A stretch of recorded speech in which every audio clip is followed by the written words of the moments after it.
নিজের নাম কি গ্রামে?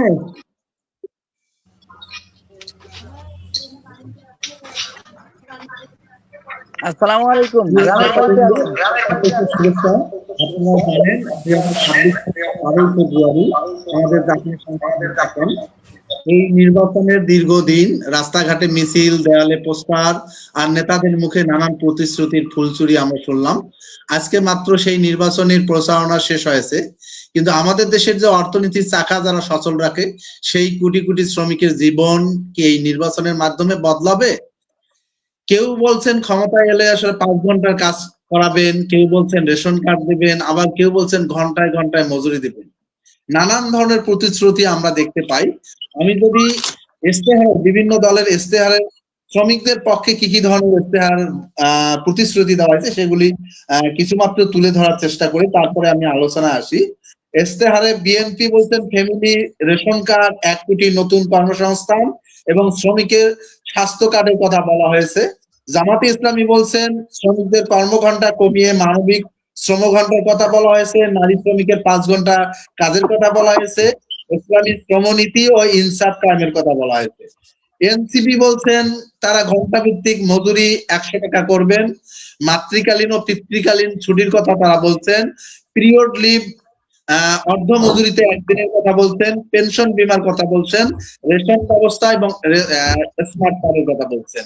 আমরা যদি বামপন্থী দল যুক্তফ্রন্ট অন্তর্ভুক্ত দলগুলির যদি ইস্তেহার দেখি, সেখানে জাতীয় পে স্কেল 28,000 টাকা মজুরির কথা বলছেন, রেশনিং ব্যবস্থার কথা বলছেন, ট্রেড ইউনিয়ন অধিকারের কথা বলছেন, শ্রম আইন সংস্কার, শ্রমিক আদালত, আবাসন, চিকিৎসা, পেনশন, মাতৃকালীন ভাতা, কৃষি ভাতা ইত্যাদি প্রতিশ্রুতি আমরা এই ইস্তেহারগুলির মধ্যে থেকে দেখতে পাই। আমরা ইতিমধ্যে সেগুলি সকল শ্রমিকরা হয়তোবা নানান মাধ্যমে আমরা জানতে পারছি।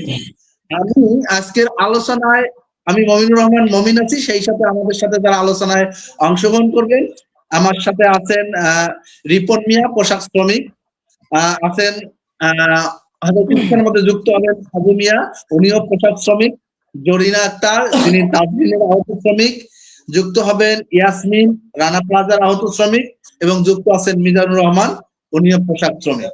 আমি শুরুতে মিজান ভাইয়ের কাছে যেতে চাই। মিজান ভাই, আমরা যারা কলকারখানায় কাজ করি, আমাদের আসলে প্রথম যে সংকটগুলি পড়তে হয়, আমাদের মজুরি, আমাদের চিকিৎসা, স্কুলের খরচ, রাস্তাঘাট, নিরাপত্তা, এই যে নানান সংকটগুলি আমাদের প্রতিদিনের সমস্যা, এই সমস্যাগুলি আপনারা যে নির্বাচনের ইস্তেহার দেখলেন, বড় লোকরা যে নানান ধরনের ইস্তেহারে তাদের নানান বুলি দিলেন, সেই বুলিতে আপনি কতটা আশ্বস্ত?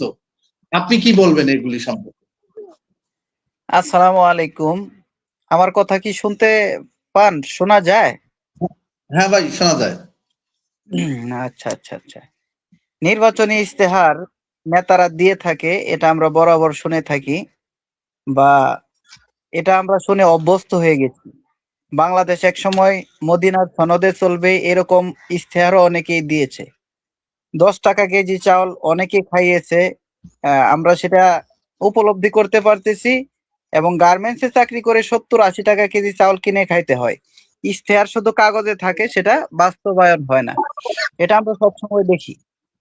তো আমাদের জন্য যারা ইশতেহার ঘোষণা করে, ইশতেহার ঘোষণা করার পর আমাদেরকে নিয়ে যারা কাজ করবে, ওই ধরনের এই লোকজন আমরা আর তখন খুঁজে পাই না। আমাদের যে দাবিটা পেশ করব, ওই ধরনের নেতা আর তখন আমাদের কিন্তু খুঁজে না। আমাদেরকে তখন খুঁজে যখন রাস্তায় আন্দোলনের প্রয়োজন হয়, যখন আমাদেরকে দিয়ে তাদের স্বার্থ হাসিল করাতে পারবে, ওই টাইমগুলোতে আমাদেরকে শুধু খোঁজা হয়। তাছাড়া গার্মেন্টস শ্রমিক, পোশাক শ্রমিক বলেন, আমাদেরকে কেউ কোনো সেক্টরের মূল্যায়ন করতে চায় না।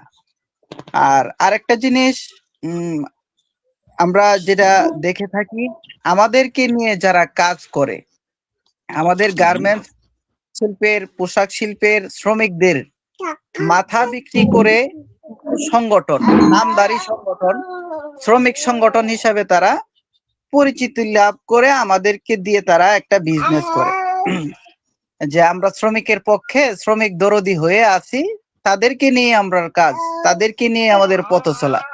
আমাদের অধিকার নিয়েই তারা কথা বলে, এই ধরনের ভাওতাবাজি করে আমাদের মাধ্যমে আমাদেরকে শু করে তারা তাদের স্বার্থ হাসিল করে। তারা কিন্তু ঠিকই টাকার ভাগ পায় ফ্যাক্টরির মালিকের কাছ থেকে, বিভিন্ন সাইট থেকে তারা টাকা ইনকাম করে।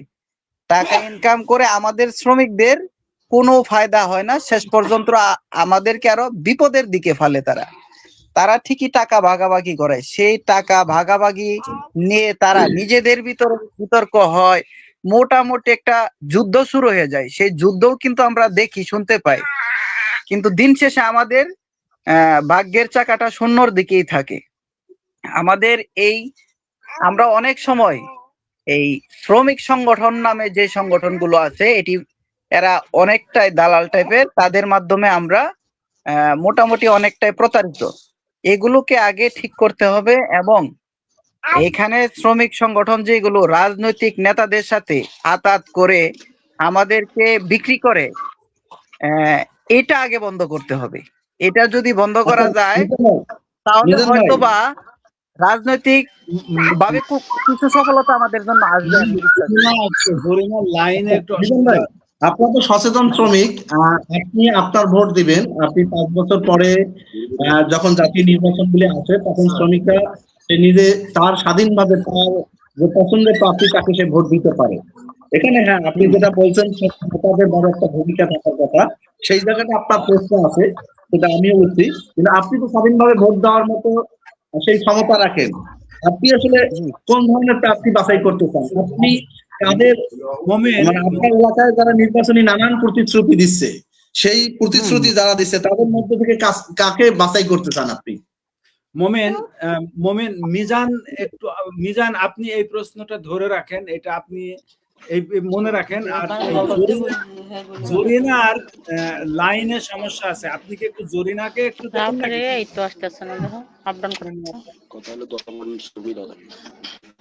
জরিনার লাইন, যেহেতু লাইনটা এখন আসছে, ওর বক্তব্যটা নিয়ে মিজানের কাছে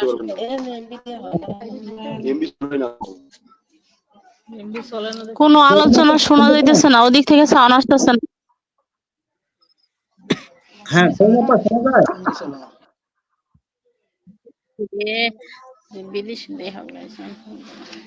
মমিন আবার জিজ্ঞেস করেন জরিনাকে, জরিনা শুনতে পাচ্ছে, দেখেন।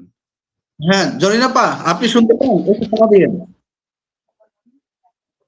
জি, আচ্ছা, আমার নেটে অনেক প্রবলেম হচ্ছে, তো কথা আপনাদের ক্লিয়ার বুঝতেছি।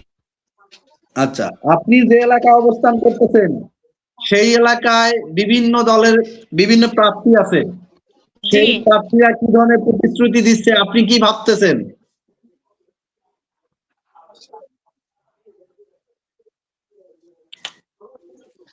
ক্লিয়ার আসতেছে না, নেট কোন জায়গায়?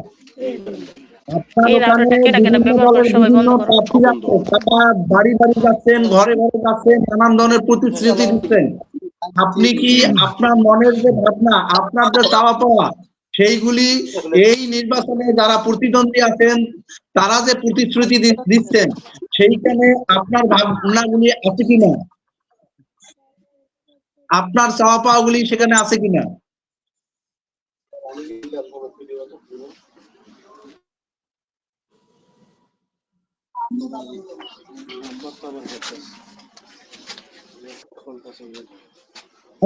সহজ কথা, এই নির্বাচন নিয়ে আপনি কি ভাবছেন? যদি শুনতে না পান, এই নির্বাচন নিয়ে আপনার ভাবনা কি? জি, আপনার এই নির্বাচন নিয়ে আপনার ভাবনা কি? আমার ভাবনা কি তাহলে শুনেন।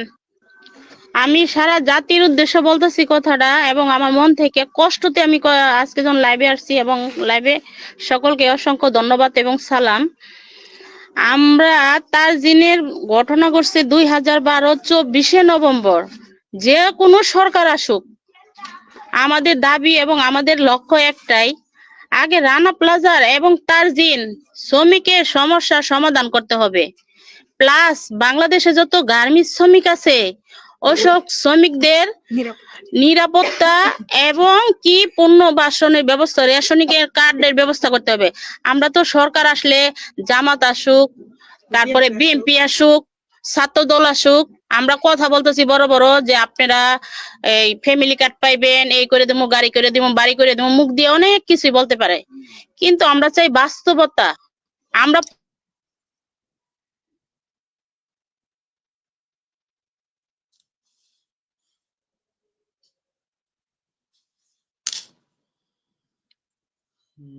তার জিনিস বিচার হইতো, তাহলে সোহেল রানা এত বড় সাহস পাইতো না।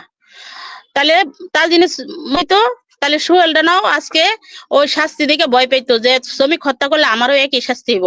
আমরা কোন জায়গায় বাস করতেছি? যে শিল্প দিয়া, যে শ্রমিক দিয়া বাংলাদেশ চলে, আমরা অর্থনীতির চাকা ঘুরাইয়া আমাদের জাতি লজ্জা, আমার বলতে আমি শ্রমিক হিসাবে লজ্জা করি যে আমরা অর্থনীতির চাকা ঘুরাইয়া আজকে 4 দফা দাবিতে আমি শ্রমিক নিয়ে ঝুঁকিপূর্ণ গার্মেন্টস এর ভিতরে বসে রয়েছি। আমাদের বড় বড় এমপি মন্ত্রীরা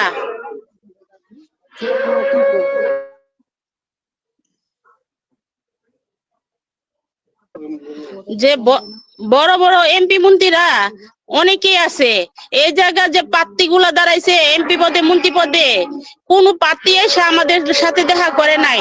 খালি একজন আসলে এলাকা থেকে সাকত ভাই আসছিল, এসে আমাদেরকে দুঃখ গুলা দেখে কান্না করে ফেলছে।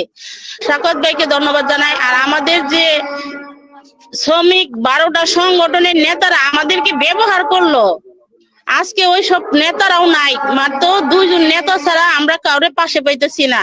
যে কারণ সবাই চিনেন আমাদের মিন্টু ভাই, যে টেডিয়ন কেন্দ্রের, উনি আমাদের পাশে আছেন, 14 বছর ধরে আমাদের দুঃখগুলো দেখতেছে।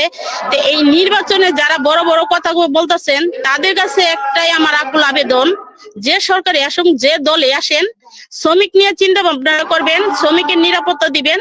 শ্রমিকের ন্যায্য পাওনার লাগে যদি নামে শ্রমিক, তাহলে পুলিশ যাতে শ্রমিকের গায়ে একটা টাচও যাতে না করে।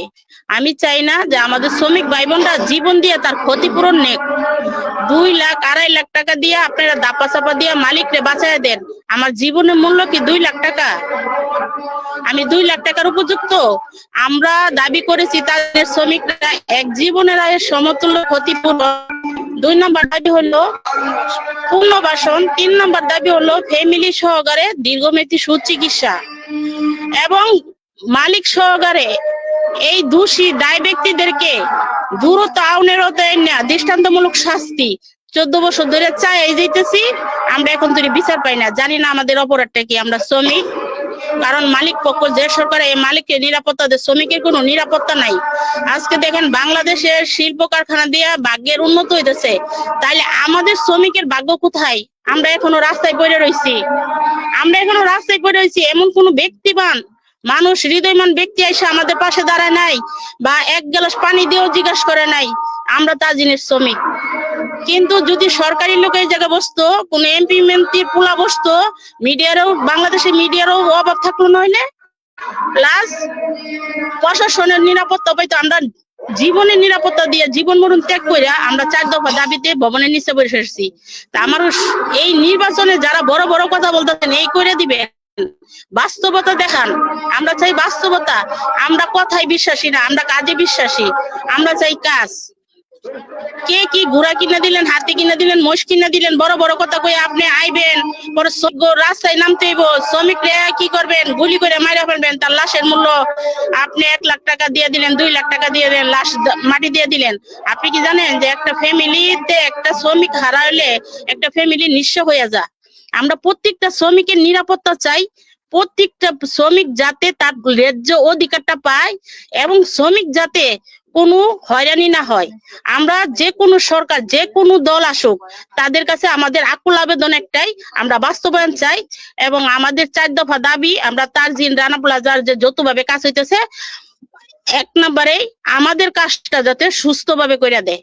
আমরা হয়রানি হতে চাই না, আমরা ভিক্ষা চাই না, পূরণ চাই না। আমি চাই আমার ন্যায্য অধিকার এবং শ্রমিকের অধিকার। শ্রমিকের এক প্রতিনিধি হিসাবে, শ্রমিক হিসাবে এই সকলের জাতির কাছে আমার দাবি যে আমার যুক্তি দিতে সবাই আপনারা আমি জানি একমত থাকবেন। এটাই হলো আমার কথা। এই যে আপনাদের যে 4 দফা দাবি, আপনাদের এখানে যে সাখাওয়াত এসছে, উনি কোন দলের? উনি কি এই 4 দফা দাবি বাস্তবায়নের কোনো প্রতিশ্রুতি দিয়েছে? বা এখানে বিএনপি, জামাত বা অন্যান্য যে দলগুলো নির্বাচন করছে, তারা কি আপনাদের এই 4 দফা দাবি বাস্তবায়ন? আমার কথা কি শুনতে পারছেন কিনা আমি জানি না। মমিন, আপনি আরেকবার একটু ট্রাই করে দেখবেন নাকি এই কথাগুলো বলে? আমি যে আচ্ছা, আপা, আপনার এখানে যে প্রার্থী আছেন, আপনার সাথে সাক্ষাৎ করছেন, তিনি কোন দলের? এর বাইরে আরো অনেক দলের প্রার্থী ছিল, তারা আপনার সাথে সাক্ষাৎ করছেন কিনা? কোনটা ছিল গণ অধিকার পরিষদের এই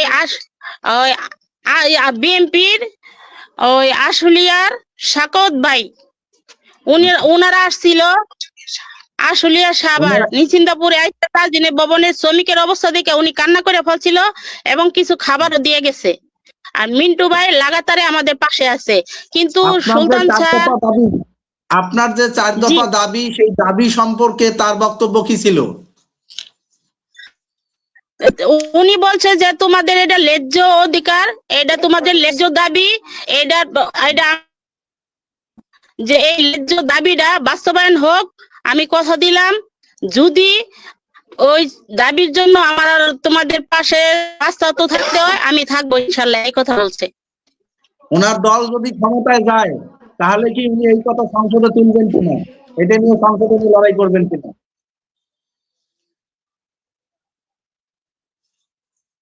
আর আমাদের যে বদ্ধ লোক, এরা সবাই চিনেন, শ্রম উপদেষ্টা সুলতান স্যার, উনিও বিষয়টা বিনছেন, উনিও কিন্তু আমাদের বিষয়টা জানেন। উনার কাছে উনিও আমাদের একটা কমিটি গঠন হয়েছিল সরকার পতন হওয়ার পরে, রানা প্লাজার তাজদিন ফ্যাশন নিয়ে, যে যৌথভাবে আসিফ মাহমুদ সজীব ভুইয়া ওই স্বৈরাচারী সরকারের আমলে যখন পতন হয়ে গেল আগস্টের পর দিয়ে আমাদেরকে নিয়ে উদ্বোধন করে সচিবালয়। কিন্তু উনি কথা দিছিল যে আমি গরিবরে বড়লোক করতে আসছি, কিন্তু ধনীরে বড়লোক করতে আসি নাই। কিন্তু আমরা কথা বলছে এক, আমরা কাজে পাইছি এক। আমরা কথা বিশ্বাসী না, কাজে বিশ্বাসী। আবারও বলতেছি, আমরা বাস্তবে পাই নাই। আমরা আবারও 1 বছর পর এই তাজদিন ভবনে, আজকে 3 মাস হয় আমি 80 থেকে 90 জন শ্রমিক নিয়ে এই ভবনের নিচে আছি। আমার কোনো আইনের ওর নিরাপত্তা পাইতেছি না। তারপরে এই জায়গায় কারেন্টের লাইন এবং শ্রমিকের খাবার দাবার অনেক কষ্ট করিয়া আমরা পানি, আমরা অনেক কোনো কিছু আমাদের ব্যবস্থা নাই। আপনার কাছে আমি আবারও আসবো, আর একটা প্রশ্ন নিয়ে। এখন আমি যেতে চাই রিপন ভাইয়ের কাছে। কথায় নাই যে জরিনা আপা বললেন, কথায় বিশ্বাসী না হয়ে কাজে বিশ্বাসী হতে চাই। জরিনা আপা অনেকগুলি কথা বলছেন। আসলে আমাদের দেশের যে বাস্তবতা, বড় লোকরা আমাদের শ্রমিকদের, এর আগে আমাদের মিজান ভাই বলছেন আমাদের মাথা বিক্রি করে, আমাদের নিয়ে সবাই নানান ধরনের প্রতিশ্রুতি দেয়, কিন্তু কাজের কাজ কিছুই করে না। এটা জ্বলন্ত উদাহরণ আমাদের জরিনা পাড়া এখানে দীর্ঘদিন যাবত ওখানে অনশন করতেছেন, অথচ এত প্রার্থী, তার মধ্যে আমরা শুধুমাত্র একজন প্রার্থীর নাম শুনতে পেলাম, সেখানে গেছে, অন্য প্রার্থী যাওয়ার সময় হয় নাই। তো এখন যদি সময় না হয়, নির্বাচনের পরে আরো সময় হবে কিনা, এটা প্রশ্ন রেখে গেলাম। রিপন ভাই, আপনার কাছে আমার প্রশ্ন, এই যে আপনি সম্ভবত এখন এলাকায় আছেন, আপনার এলাকায় কি ধরনের প্রতিশ্রুতি শুনতেছেন? আমি আমার এই প্রোগ্রাম শুরুতে কেন্দ্রীয়ভাবে যে প্রতিশ্রুতিগুলি দেওয়া হয়েছে সেগুলি আমি অংশ বিশেষ তুলে ধরেছি। আপনি সেগুলিকে কতটুকু আস্থায় নিচ্ছেন এবং আপনার এলাকায় কি দেখতে পাচ্ছেন? আসসালামু আলাইকুম রহমতুল্লাহ। আচ্ছা, আমার এলাকা বলতে আমি যেহেতু একজন শ্রমিক, আমি সবসময় শ্রমিকের মাঝেই থাকি, ঠিক আছে? সেই পরিস্থিতিটা বলি, কারণ আমার আঞ্চলিক এলাকা যেটা, যে এলাকা আমি ভোটার, সেই এলাকার চিত্র আলাদা। আর আমি গার্মেন্টস শ্রমিক হিসাবে, যেহেতু গার্মেন্টস শ্রমিকের মনোভাব নিয়ে এখানে আলোচনা করতে আসছি, যেখানে কাজ করি, সেই সমস্ত লোকের, সেই সমস্ত শ্রমিক ভাই বোনদের যে অভিমত, সেইগুলো আমি তুলে ধরতে পারি, তাই তো নাকি? ঠিক আছে ভাই। হ্যাঁ, মেন কথা হলো আমরা তো অনেক দিন যাবত এই দেশে বাস করি, শ্রমিক হিসাবে কাজ করি, অনেক সরকারের আশা ভরসা দিয়ে থাকেন, আমরা শুনে আসতেছি। কিন্তু এখন এই যুগে এসে কিন্তু আমরা শ্রমিকরা এখন ওই মুখের কথায় কিন্তু আসলে হয়তোবা মুখের সামনে বলি, কিন্তু আসলেও বাস্তব চিত্রটা ভিন্ন। যে শ্রমিক নেতাদেরকে, শ্রমিকদেরকে নিয়ে যারা কাজ করতে চায়, সরকার প্রধান হোক অথবা যারা ভোটে দাঁড়াইছে, তারা মুখ দিয়ে বলে আমরা এটা করবো, এটা করবো, কিন্তু কিভাবে যে কাজ করতে হবে এইটা তারা জানে না। একদল বললো কি তারা হলো যে নারীদেরকে ডিউটি কমাই দিবে, ঠিক আছে, হয়তো তাদের চাওয়া, তাদের কিন্তু মুখ দিয়ে চাইছে, কিন্তু এটা যে বাস্তবায়ন করতে পারবে কিনা, আসলে ফ্যাক্টরি বসে যাবে কিনা, এখানে সমস্যা আছে কিনা, হ্যাঁ, হয়তো তাদের অভিজ্ঞতা নাই, কিন্তু তাদের আশা ভরসা এটা উল্লেখ করছে।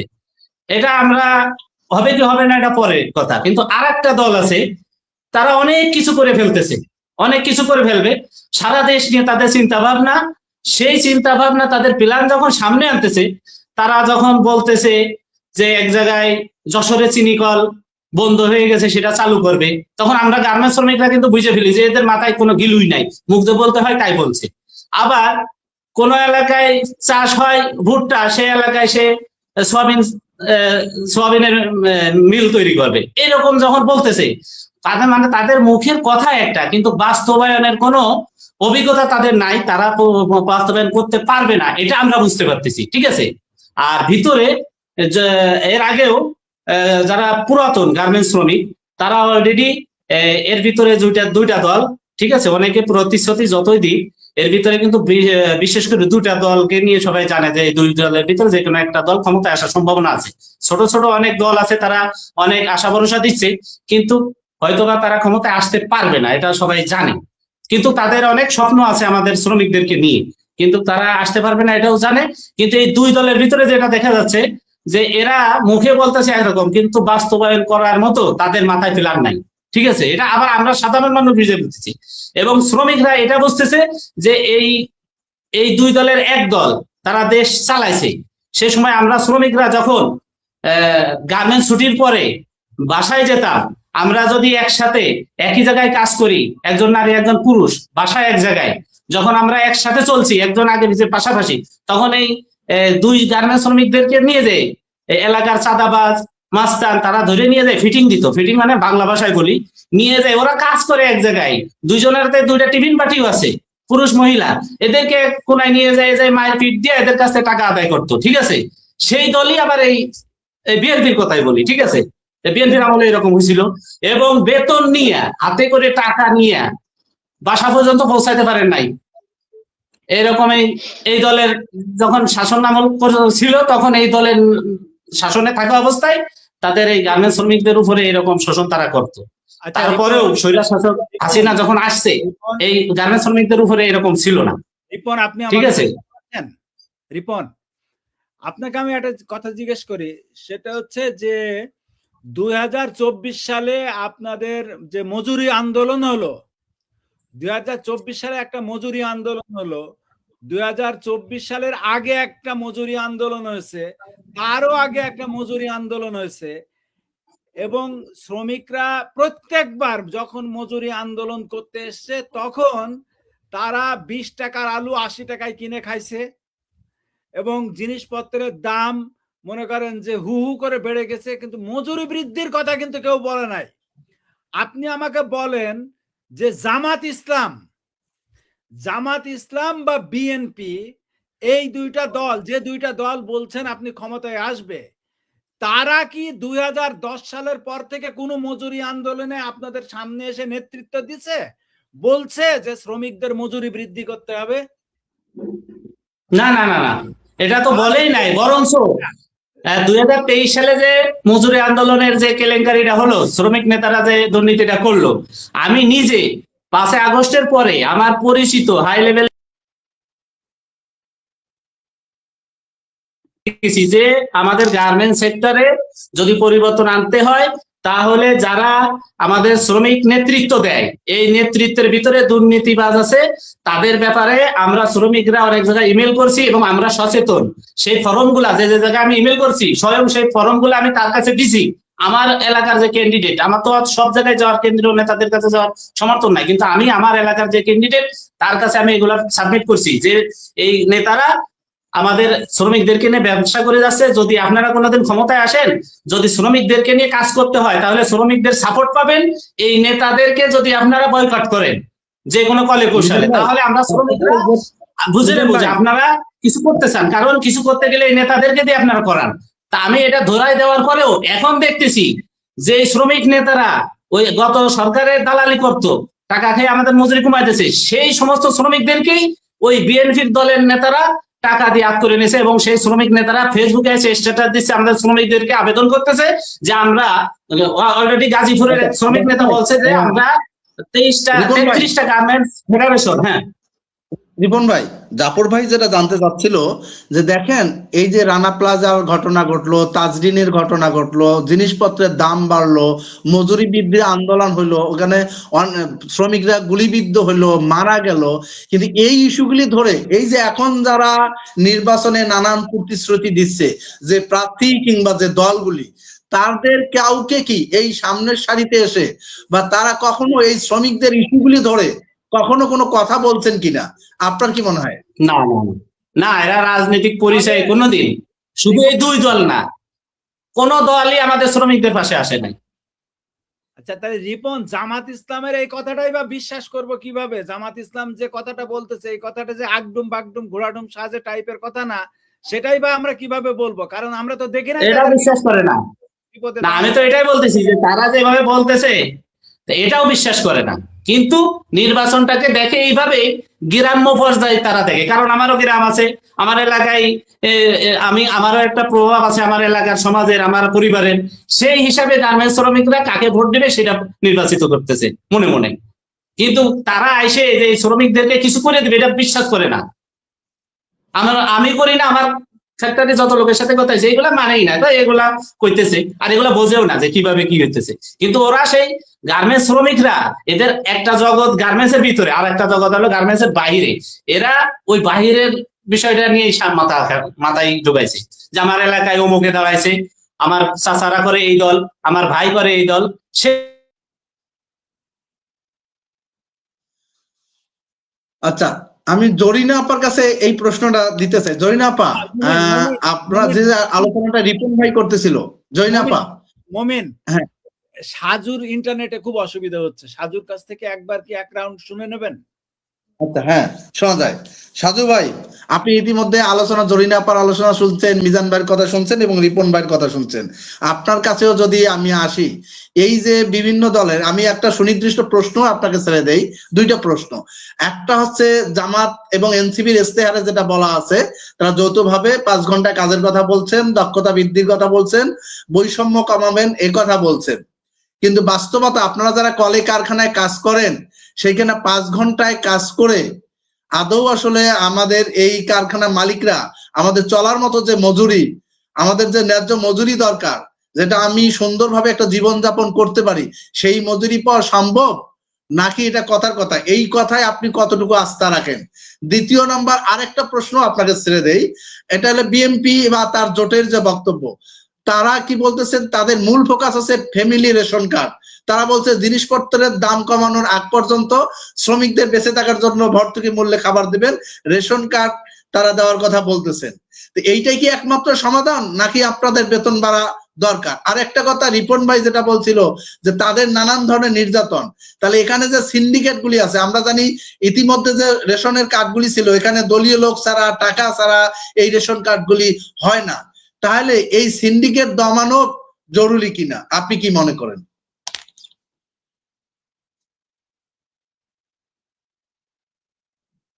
সবুজ ভাই, আবার সাজু ভাইয়ের লাইনটা বিচ্ছিন্ন হয়ে গেছে।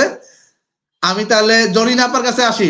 জরিনা আপা, নারী শ্রমিকদের জন্য 5 ঘন্টা কাজ জামাতে ইসলামীর প্রতিশ্রুতি, আপনি কি মনে করেন বাংলাদেশের বর্তমান প্রেক্ষাপট? মিউট করা আছে, আনমিউট করতে হবে। জরিনা আপা, আনমিউট করতে হবে, আপনাকে শোনা যাচ্ছে না। জরিনা আপা, শোনা যাচ্ছে না, আপনার মিউট করা আছে, আনমিউট করতে হবে। আমরা বাস্তবতা চাই এবং লিখিত প্রমাণ চাই যে শ্রমিকের জন্য এই করবে। এটা আমার বিশ্বাস হচ্ছে না, মুখের কথা বিশ্বাস নাই, কাজে বিশ্বাসী আমরা। হয়তো লিখিত ইস্তেহার দিচ্ছে।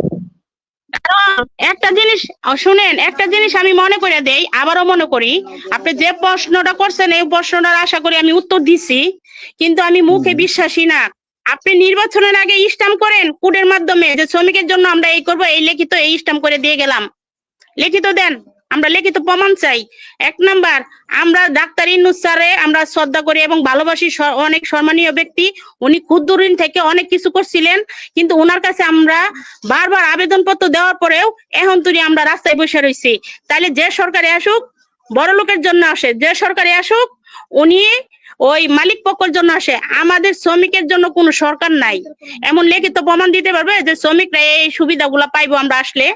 আমরা যে কোনো প্রার্থী আসুক আমাদের কোনো দুঃখ নাই, কিন্তু শ্রমিক বান্ধব সরকার চাই। আচ্ছা, শ্রমিক বান্ধব সরকার চান। এই সরকার যখন নির্বাচিত হয়, আমরা জানি বাংলাদেশে এবারও প্রায় 12 কোটি প্লাস ভোটার, সেই ভোটারদের বড় একটা অংশ শ্রমজীবী মানুষ। তাহলে এই শ্রমিকরাই ভোট দিয়ে তাদেরকে সংসদে পাঠাচ্ছে। তাহলে আমরা কি শ্রমিক বান্ধব সরকার গঠনে ব্যর্থ? শ্রমিক বান্ধব প্রতিনিধি যাচাই করতে ব্যর্থ? কি মনে করেন আপনি? আমরা ব্যর্থ না। আমরা ব্যর্থ কেমনে? আমরা আশাবাদী যে আপনি আমার কথা দিয়েছেন, আপনি আমরা অন্ধবিশ্বাস করছি, কিন্তু বিশ্বাস যে ঘাতকপনা করবেন এটা তো আমরা জানি না। আপনারা শ্রমিকদেরকে, যে কোনো সরকার আসুক, যে কোনো এমপি মন্ত্রী আসুক, যে কোনো শ্রমিক নেতা আসুক, শ্রমিকরা খালি ব্যবহার করে। কিন্তু শ্রমিক যখন বিপদে পড়ে রাস্তায় নামতে, তখন শ্রমিকরা গুলি করে মারা হয়, তার কোনো বিচার হয় না, শ্রমিকের ক্ষতিপূরণ দেয় না, শ্রমিকের নামে মিথ্যা মামলা হয়, ফ্যাক্টরি তালা বন্ধ করে শ্রমিক পুরায় মারা হয়, ফাটল গার্মেন্টসের ভিতরে জোর করে তুলে শ্রমিক হত্যা করা হয়। আজও কি দেখছেন কোন মালিকের শাস্তি? জাতির কাছে আমার প্রশ্ন। এইটা 54 বছরে আমরা এটা দেখলাম, এটা পরিষ্কার। 54 বছরে যারা ক্ষমতা এসেছে তারা ধারাবাহিক ভাবে শ্রমিকদেরকে নানান প্রতিশ্রুতি নির্বাচনের সময় দিছে, কিন্তু নির্বাচনের পরবর্তীতে আপনি বললেন আপনার বাস্তব জীবন থেকে আপনি একজন আহত শ্রমিক, সেখানে আপনি ক্ষতিপূরণ পাননি, আপনি কারখানার নিরাপত্তা পাননি, আপনি সুচিকিৎসা পাননি, আপনি বিচার পাননি। 14 বছর যাবত আপনি লড়াই করে যাচ্ছেন, কিন্তু সামনে পাবেন তার নিশ্চয়তা কি? এই একই মানুষ, একই দল। আচ্ছা, আমি বিশ্বাস করি না।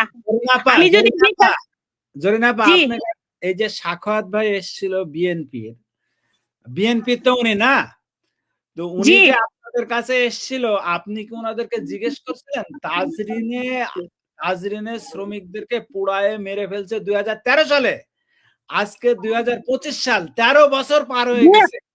এই 2012 সালে 2012 সালে আজকে 14 বছরে পড়ছি আমরা। তাহলে 14 বছরে উনি কি একবারও এসে খোঁজ নিছে? উনার দল একবারও এসে খোঁজ নিছে? আজকে নির্বাচন বলে আসছে, কিন্তু আগে আসছে কিনা কোনোদিন? না, আমরা তো আগে দেই না। আগে আমরা অনেক 3 মাস পেস ক্লাবে ছিলাম, আন্দোলন করছি। 20 সালে পুলিশ দিয়ে স্বৈরাচারী সরকার ভূত 4টা বাজে গরম পানি এবং টিএসএল গ্যাস লাঠি চাষ সব করে আমাদেরকে এক কাপড়ে তুলে দিছিল এবং পঙ্গুত্ব বানাইছিল, আহত শ্রমিক গুলারে আর আহত করে দিছিল। আমাদের দাবি ছিল আমরা ভিক্ষা চাই না, করোনা চাই না, আমরা চাই এক জীবনের আয়ে সমতুল্য ক্ষতিপূরণ। এবং কিছু শ্রমিক আছে আমার যে 49 জন তালিকা থেকে ভয় বৃদ্ধিতে দেশে চলে গেছিল, বাদ গেছিল, এইগুলারে সরকারি তালিকা করার জন্য আমরা ওই দাবিগুলা জানাই আসছি। ক্ষতিপূরণের আওতায় না, যে টাকাটা আমাদেরকে চিকিৎসার বাবদ দিছিল 4 বছর পর, এটা চিকিৎসার ভাতা আমার এক জীবন আয়ের সমতুল্য। এবং 4 দফা দাবি না মান্য নিলে আমরা এই তাজরিন ভবনে আবারও জীবন দিব, কিন্তু আমরা জীবিত যাব না, কারণ আমার এটা অধিকার। আমি যে শ্রমিক নিয়ে বসছি, আমি জীবন মরণ ত্যাগ দিয়ে, কারণ আমাদের পাশে কেউ পাইতেছে না। আমরা চাইছি সুশীল সমাজের মান্যগণ্য ব্যক্তিরা সবাই আমাদের পাশে থাকবে, কিন্তু সবাই বড় বড় কথাই বলেন, কোন শ্রমিকের কথা তোলেন না। আমরা দেখলাম না যে কোন প্রার্থী এত বড় বড় মিটিং এ গেছেন, ইয়ারা গেছেন, নেতারাও গেছেন, যে এনে তাজরিনের শ্রমিক 3 মাস ধরে পড়ে রয়েছে, তোমরা কি কেউ গেছো? আমাদের যাওয়ার দরকার ছিল। এই রাষ্ট্রের কি দায়িত্ব আছে? দায়িত্ব নাই, কারণ আমাদের শ্রমিকের লাশের মূল্য নাই। আমরা অর্থনীতির চাকা ঘুরাইতে পারি, কিন্তু আমাদের পরিচয় একটা, আমরা শ্রমিক, আমরা গরিব, আমাদের ভাগ্য খারাপ, যার কারণে আমরা বিচার পাই না। আমি আমার ন্যায্য পাওনা থেকে বঞ্চিত হই। এই যে শ্রম আইন, আমরা কইছিলাম শ্রম আইনটা পরিবর্তন কইরা আমাদের ক্ষতিপূরণটা দেওয়া হোক, 14 বছর ধরে কইছি সংশোধন করার জন্য, কিন্তু এই শ্রম আইনটা হইছে মালিক পক্ষ, শ্রমিকের জন্য না। এটা জাতির লজ্জা যে শ্রমিক দিয়া রাষ্ট্র চলে, এই শ্রমিক দিয়া বাংলাদেশের উন্নয়ন হচ্ছে। আজকে শ্রমিকের ভাগ্যের উন্নয়ন কই? শ্রমিকের রেশন করে দিমু, রেশন দিতাছি, শ্রমিকের বাড়ি ভাড়া বাড়ে, শ্রমিকের দোকান বিল আছে, শ্রমিকের বাচ্চার স্কুল খরচ আছে, কই? এইগুলার তো কোনো ইয়া নাই, পুনর্বাসন নাই, এইগুলা তো বেতন তো বাড়ে না। শ্রমিকে মাথার গাম পায়ে ফলাইয়া, একটা শ্রমিক দিন থেকে রাত তুরি গাম মাথার ফলাইয়া, তারপরে শ্রমিকটা বাসা নিরাপত্তা ভাবে যাইবো কিনা তার কোনো গ্যারান্টি নাই। তারপরে এমনও শ্রমিক আছে অসুস্থ হইলে কারখানায় মারা যায়। ওই এই শ্রমিক গুলার লাশ ওই আপনি 2-2.5 লাখ টাকা দিয়ে দাপা চাপা দেন, কোনো বিচার আমরা পাই না। তাহলে শ্রমিকের জন্য যে আপনি ভুল ভবিষ্যতে কিছু করবেন, এটার গ্যারান্টি কি? আপনার গ্যারান্টি দেন, নিষ্ঠামে লিখিত দেন, কোর্টের মাধ্যমে আসেন, আইসা পরে নির্বাচন দেন। বড় বড় কথা কইয়া আমাদের এই 14 বছরের আগুন আবার জ্বালেন না। তাহলে আমরা তাজিনের, আমি জাতির কাছে প্রশ্ন করতে, তাজিনের শ্রমিক এখনো রাস্তায় কিসের জন্য? কেন বাংলাদেশে কি মানুষ নাই? বাংলাদেশে কি ও বড় বড় উপদেষ্টা বড় বড় কথা বলছিল, কই কে আসছে আমাদের পাশে? আমাদের পাশে তো কেউ আসে না। কেন আমরা কি অর্থনীতির চাকা ঘুরাই নাই? আমরা কি শ্রমিক না? তাহলে মালিক এত বড় একটা খুনি মালিক 124 জন শ্রমিক পুরো মেরে ফেলছে, এখনো খোলা আকাশের নিচে ঘুরে বেড়ায়, তার কোনো শাস্তি নাই। তাহলে মালিকের পাহারাদার যে আসে সে, কিন্তু শ্রমিক বান্ধব কেউ দেখতেছি না ভাই। আর ভবিষ্যতে যে পাবো এমন আমার কোনো আশা নেই। আমি কথাতে বিশ্বাসী না, কাজে বিশ্বাসী। ঠিক আচ্ছা, আমি মিজান ভাইয়ের আগের প্রশ্নে ফিরে আসি। মিজান ভাই, যে কথায় আপনি ছেড়ে গেছেন, তারপরে আমি রিপন ভাইয়ের কাছে আসবো। মিজান ভাইয়ের কাছে আসি। আমরা গত নির্বাচনগুলিতেও দেখছি আমাদের শ্রমিক প্রতিনিধি যারা ছিল তারা বিভিন্ন দলের কাছে গেছেন, দলের বিভিন্ন নেতাদের সাথে কথা বলছেন, কখনো এককভাবে গেছেন, কখনো যৌথভাবে গেছেন। কিন্তু গত আমরা 17 বছরের কথা বলি বা তার আগেরও যদি আমরা অবস্থাগুলি দেখি, আপনাদের আলোচনার মধ্য থেকেই আসবে যে কখনো শ্রমিকদের সংকট নিয়ে, শ্রমিকদের সমস্যা নিয়ে, শ্রমিকদের হত্যার বিচার নিয়ে, শ্রমিকদের মজুরি নিয়ে কখনো কোনো জনপ্রতিনিধি সংসদে কোনো কথা বলেননি। তাহলে আমরা এত কিছু দেখার পরেও আমরা এবারও দেখলাম শ্রমিক সংগঠনগুলি বিভিন্ন গ্রুপ হয়ে তারা বিভিন্ন প্রতিনিধিদের কাছে যাচ্ছেন, তাদের কথা বলতেছেন, তারা তাদের কথা শুনতেছেন এবং তারাও কিছু দাবি তুলতেছেন। আপনারা সামনে নির্বাচনের পরে এই যে তারা যে দাবিগুলি তুলতেছেন বা ওখান থেকে প্রতিশ্রুতি নিচ্ছেন, এগুলি কতটা ভরসা রাখেন? আচ্ছা, আমি যে প্রতিষ্ঠানে কাজ করি এই প্রতিষ্ঠান একেবারেই মানে নির্বাচনী এলাকা। এখানে বিভিন্ন দলের প্রার্থী রয়েছে এবং ওখানে স্থানীয় শ্রমিকরা অনেকেই চাকরি করে এবং এখানে খুব ভালো ভালো প্রার্থী তাদের প্রচারণা করতেছে। মেইন রোড সংলগ্ন একটা ফ্যাক্টরি, ওই কোন দলের একটা প্রার্থী আমাদের ফ্যাক্টরিতে আসে নাই এবং শ্রমিকদের সাথে দেখাও করে নাই। যে আমার এই এলাকার অনেক স্থানীয় শ্রমিক কাজ করে, তাদের সমস্যার কথা আমরা জানি এবং তাদের সাথে কথা বলি। আসলেই কোন দল বা কোন দলের নেতা শ্রমিকদেরকে নিয়ে ভাবে না, এটাই সত্যি। ওনাদের মানে এখন বর্তমান যারা নির্বাচন করে সবাই টাকাওয়ালা ব্যক্তি, তারা টাকা দিয়ে ভোট কেনার ধান্দা। এই কারণে তারা শ্রমিকদেরকে কখনো সামনে নিয়ে আসতে চায় না বা এটা তাদের মাথায় থাকে না। যেমন একটা প্রার্থী 20 লক্ষ 25 লক্ষ টাকা, সরি, এই 15 থেকে 20 কোটি টাকা বাজেট রাখতেছে একটা নির্বাচনে, একটা এমপি প্রার্থী বা প্রতিদ্বন্দ্বী প্রার্থী তার থেকে আরো বেশি রাখতেছে। তাদের চিন্তা ভাবনা হলো আমরা টাকা দিয়ে ম্যানেজ করব, শ্রমিকদের নিয়ে চিন্তা ভাবনা করার দরকার নাই, ওটা পরের সাবজেক্ট। তা না হলে আমাদের ফ্যাক্টরিতে একটা প্রার্থীও আসে নাই। আর ইশতেহার এগুলো তো হলো তাদের মুখের কথা, নির্বাচনের পর আমাদেরকে আর কেউ মূল্যায়ন করবে না, দেখবেও না। এই যে আজকের অবস্থা দেখেন, আজকে এবং গতকালকে গার্মেন্টস ফ্যাক্টরি গুলো ছুটি হয়েছে, হওয়ার পর রাস্তায় লাখো লাখো মানুষ বিভিন্ন জায়গায় দাঁড়িয়ে আছে, গাড়ি পাইতেছে না, বাড়িতে যাবে, নিজের পকেটের টাকা খরচ করে বাড়িতে যাবে ভোট দেওয়ার জন্য, গাড়ি পাইতেছে না। আর গাড়ি পাইলেও সেই গাড়ি যেখানে আমি 200 টাকা দিয়ে অনায়াসে যাতায়াত করতে পারি, সেখানে 700-800 টাকা ভাড়া দিতে হইতেছে।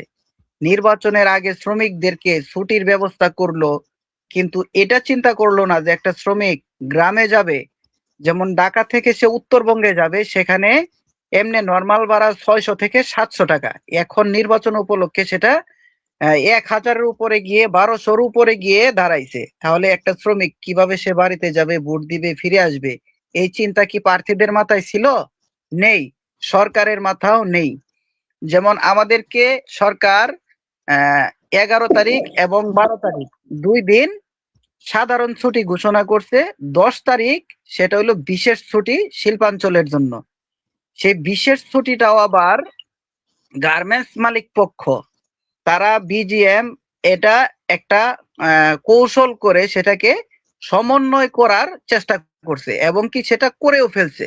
আমি যে ফ্যাক্টরিতে চাকরি করি সেই ফ্যাক্টরিতে গতকালকে মাইকে ঘোষণা দিল 5টার আগে দিয়ে যে আপনাদের কে সরকার সাধারণ ছুটি দিয়েছে 2 দিন, 11 তারিখ 12 তারিখ, আর 10 তারিখ যে বিশেষ ছুটিটা সেটা আমরা একটা জেনারেল ডিউটি করে সেটা সমন্বয় করব, সেটা করা হবে। তাহলে আমাদেরকে কিন্তু সরকার মুখে ছুটি দিছে, কিন্তু এটা কতটুকু প্রয়োগ হবে বা আমরা এটার ভুক্তভোগী হতে পারবো কিনা সেটা কিন্তু সিউরিটি সরকার দেয় নাই। এটা কিন্তু কোনো দলীয় সরকার না, সে নিরপেক্ষ সরকার, তার কিন্তু ওইভাবে সেটা কনফার্ম করা দরকার ছিল। এবং আমরা যে শ্রমিকরা বাড়িতে আসব, যাতায়াত করব, আমাদের এই পরিবহন শ্রমিকরা যে সিন্ডিকেট করবে, এই বিষয়টাও কিন্তু উল্লেখ করার প্রয়োজন ছিল। যেমন আমরা ঈদের ছুটিগুলো, এই যে আসতেছে ঈদ, আমরা কিন্তু অলরেডি ফ্যাক্টরিতে 5টা ঈদের জেনারেল ডিউটি করে ফেলছি। সরকার তাদের সরকারি চাকরিজীবীর জন্য ঈদের ছুটি বরাদ্দ করবে 10 দিন, কিন্তু আমাদেরকে গার্মেন্টস ফ্যাক্টরি মালিক আমাদের ছুটি বরাদ্দ দিবে মাত্র 3 দিন, আর বাকিগুলো সেটা জেনারেল ডিউটি করে সমন্বয় করাবে। আমার একটা প্রশ্ন হলো যে সরকার যেখানে ঘোষণা করে ঈদের ছুটি 10 দিন, সেখানে সারা বাংলাদেশে সরকারি কর্মচারী সেটা উপভোগ করতে পারে। সরকারি কর্মচারী কি বাংলাদেশে গার্মেন্টস শ্রমিকের চেয়ে সংখ্যায় বেশি না কম? আর তাদের এত সুবিধা, আর গার্মেন্টস শ্রমিকদের জন্য তারা এই বিষয়টা কেন উল্লেখ করে না? যেই ছুটিটা শ্রম আইনের ভিতরে যারা আছে সকলের জন্য প্রযোজ্য, এইভাবে কেন উল্লেখ করে না? বা গার্মেন্টস শিল্প এটা উল্লেখ কেন করে না?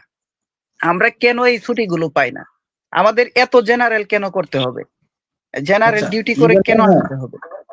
হ্যাঁ, আপনাদের এই প্রশ্নগুলি এখন যারা প্রার্থী তাদের প্রতি থাকবে, তারা এই প্রশ্নগুলি মাথায় রেখে সামনে সংসদে যাবেন। রিপন ভাই, আপনার কাছে প্রশ্ন, এই যে এতক্ষণ যে আলোচনা শুনলাম, নানান প্রার্থী নানান দলের প্রতিশ্রুতি এবং তারা যে প্রতিশ্রুতিগুলি ইতিমধ্যে দিছে, এবারও যেগুলি দিছে, সেগুলি আপনারা অনেকেই অনাস্থা জ্ঞাপন করতেছেন, কেউ লিখিত চাচ্ছেন।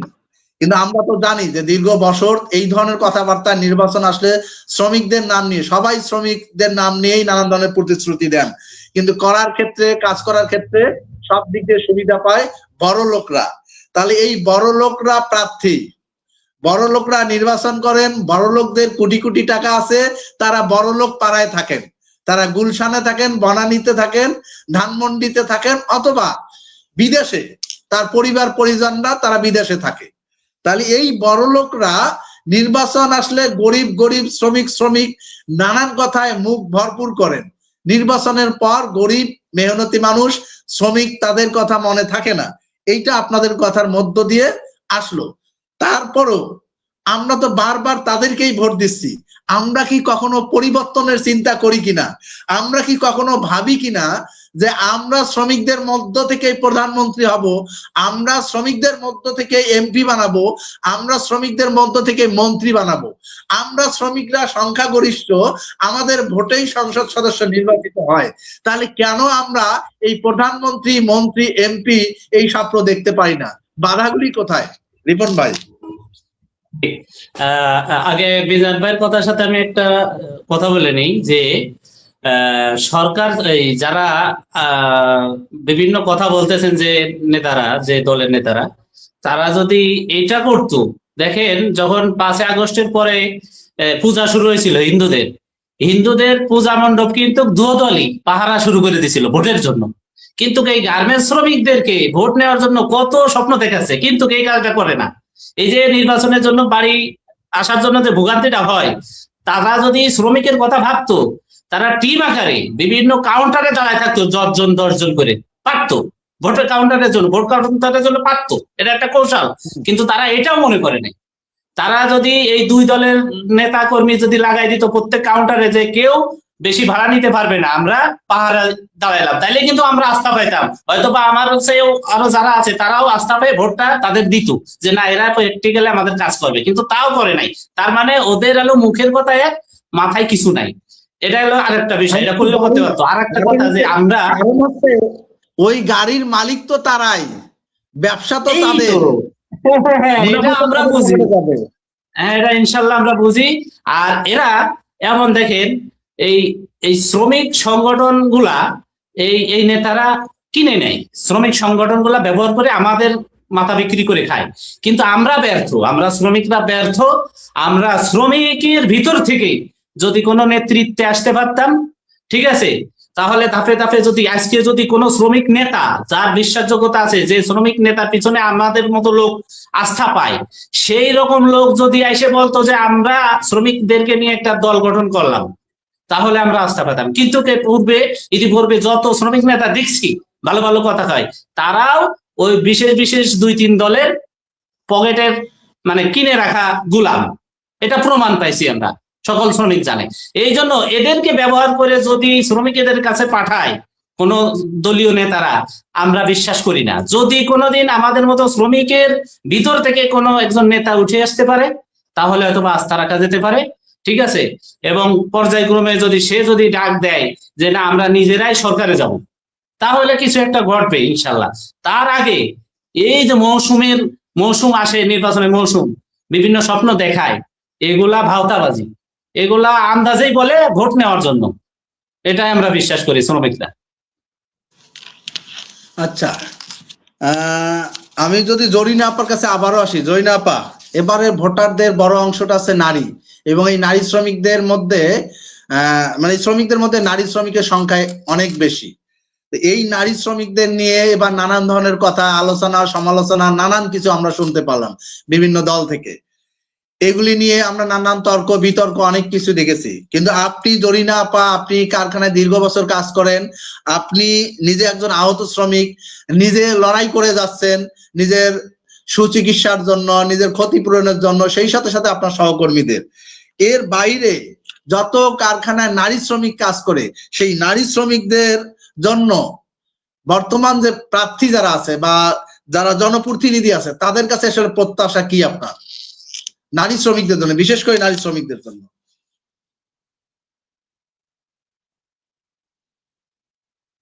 আপনাকে শোনা যাচ্ছে না, আনমিউট করতে হবে।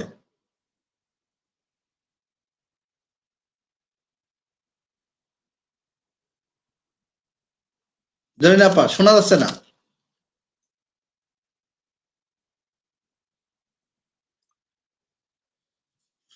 আমি শুনতে পাই না, অন্যরা শুনতে পান কিনা একটু সাড়া দিন।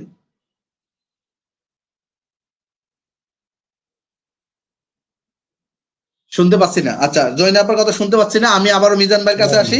মিজান ভাই, আপনি ইতিমধ্যে আমি বলছি এবার নতুন নতুন কিছু প্রতিশ্রুতি দিয়েছেন। এর মধ্যে যদি দেখি, মাতৃকালীন ছুটির কথা বলছেন 6 মাস, পিতৃকালীন ছুটি 1 মাস, তারপরে পিরিয়ড লিভ অর্ধ 1 দিন, প্রতি মাসে 1 দিন অর্ধ মজুরিতে, পেনশন সহ আরো নানান কিছু বিষয় আসছে, কৃষি শ্রমিকদের জন্য ভাতার কথা আসছে। এই বিষয়গুলি আপনারা কিভাবে দেখছেন? যতগুলো ইশতেহার আমরা, এই যে আপনি যেগুলো বললেন, এগুলোর ধারে কাছেও আমরা নেই। এগুলো আসলে আমাদের সামনে কখনো প্রেস করাও হয় না, আর এগুলোর সুযোগ সুবিধা আমাদেরকে দিবে কিনা আদৌ সেটা আমরা জানি না। আমরা তো আসলে ফ্যাক্টরিতে এমন ভাবে একটা অবস্থায় আছি, মানে আমাদের যে ডিউটিটা, আমাদের যে কর্ম ঘন্টা, এটাই আমাদের আজও পর্যন্ত ঠিক হলো না। যেমন আমি যে ফ্যাক্টরিতে চাকরি করি, আমার পদবি হলো স্যাম্পলম্যান। স্যাম্পলম্যান আমাদের কোনো ওটি নেই। আমরা যে ফিক্সড বেতনে চাকরি করি তার এক্সট্রা কোনো ওটি আমাদেরকে দেওয়া হয় না, অথচ আমাদেরকে সর্বনিম্ন 10 ঘন্টা এবং 12 ঘন্টা 13 ঘন্টা ডিউটি করানো হয় 20 টাকার একটা টিফিন দিয়ে। হ্যাঁ, আমাদেরকে কিন্তু কোনো ওটি নাই। আমরা কিন্তু এখানে একটা বিরাট বৈষম্যতার শিকার সব সময়। এবং আমাদেরকে আদার্স কোনো সুযোগ সুবিধা তারা দিতে চায় না, যেমন আমাদের কোনো হাজিরা বোনাস নাই, আমাদের ডিউটির কোনো স্বাধীনতা নাই, তাদের ইচ্ছা মতো আমাদেরকে ব্যবহার করতেছে, আমরা এখানে কোনো প্রকার প্রয়োগ করতে পারি না। এর আগে আমি বাংলাদেশ শ্রমিকদের জীবন মান এবং প্রেক্ষাপট নিয়ে কথা বলেছিলাম জাফর ইকবাল স্যারের সাথে পহেলা বৈশাখে, ওনার একটা লাইভ অনুষ্ঠানে কথা বলেছিলাম। আমার এই লাইভটা আমার ফ্যাক্টরিতে আমার ম্যানেজার দেখার কারণে উনি আমার ফেসবুকে কানেক্ট ছিল, তারপরে আমাকে নিয়ে অ্যাডমিনে জমা দেয়, অ্যাডমিনে জমা দিয়ে আমাকে হ্যারাসমেন্ট করে। তাহলে দেখুন, একটা শ্রমিক যে কথা বলবে, কথা বলার অধিকারটাও রাখে না, আমাদেরকে এতটুকু নির্যাতনে রাখার চেষ্টা করে। আমাকে নিয়ে অ্যাডমিনে মিনিমাম 2 ঘন্টা সময় আমাকে জেরা করছে, আমার মোবাইল চেক করছে, আমি কোন কোন রাজনৈতিক দলের সাথে জড়িত, কোন কোন গ্রুপের সাথে জড়িত, আমি কি করি, কোন ফেডারেশনের সাথে আমি চলি, সকল ডকুমেন্টস তারা আমার মোবাইল নিয়ে পর্যন্ত চেক করছে। তার কয়েকদিন পরেই দেখলাম আমার অফিসের ওই এইচআর ডিপার্টমেন্ট উনি কোম্পানির কয়েক কোটি টাকা চুরির দায়ে ওই ফ্যাক্টরি থেকে বরখাস্ত হয়েছে। অথচ আমরা আমাদের ন্যায্য বেতনটুকু ঠিক মতো পাই না, ওনারা কোটি কোটি টাকা কোম্পানির কাছ থেকে কৌশলে চুরি করে নিয়ে যায়, আর আমাদেরকে সবকিছু থেকে বঞ্চিত করা হয়। আমাদের কিন্তু অনেক প্রকার ছুটি আছে, আমরা শ্রমিকরা জানি। আমরা কিন্তু যেই আপনার এই অসুস্থতা জনিত যেই ছুটিগুলো, এগুলো কিন্তু আমরা কাটাইতে পারি না। আমরা আল্লাহ না করুক কেউ এত অসুস্থ না হোক, এটাও আমরা চাই। আমাদের এই ছুটিগুলো পড়ে থাকে, আরো বিভিন্ন ধরনের ছুটি পড়ে থাকে। আমরা বাৎসরিক যে 10 দিন ছুটি, এটাও ঠিক মতো কাটাইতে পারি না, আমাদেরকে এগুলো ঠিক মতো দেয় না। আচ্ছা, আমরা আর একদম শেষ পর্যায়ে আছি, আমরা শেষের দিকে যাব। রিপন ভাই, মিজান ভাইকে দিয়ে শুরু করি। মিজান ভাই, সর্বশেষ হ্যাঁ, এই যে নির্বাচন, এই নির্বাচন আসলে কেমন নির্বাচন চান? আর সর্বশেষ যদি বলি, 1 নম্বরে নির্বাচনের ক্ষেত্রে আপনি কেমন নির্বাচন চান, 2য় নাম্বার আর কোনো দাবি আপনার আছে কিনা, 1 মিনিটে শেষ করবেন। আচ্ছা, ইনশাল্লাহ আমি অবশ্যই বিগত সময়ে যাদেরকে আমরা রাজনীতিতে দেখেছি তারা সম্পূর্ণভাবেই দুর্নীতিতে ছিল এবং তারা শ্রমিক বান্ধব ছিল না। আমরা এখন আগামীর বাংলাদেশ, পরিবর্তনের বাংলাদেশ চাই, ইনসাফের বাংলাদেশ চাই, এবং আমরা চাই আমাদের শ্রমিকদেরকে নিয়ে সংসদে কথা বলুক এবং দালাল শ্রমিক নেতা যেগুলো আছে এগুলো নিপাত যাক, ওইগুলো যেন আমাদের কোনো ক্ষতি না করতে পারে। আমরা আগামীর সরকারের কাছে সেটা দৃষ্টি আকর্ষণ করবো এবং আমাদের শ্রমিকদের ন্যায্য অধিকার যেন আমরা ফিরে পাই, তারা যেন আমাদেরকে নিয়ে সেভাবে কাজ করে, এটাই আশা।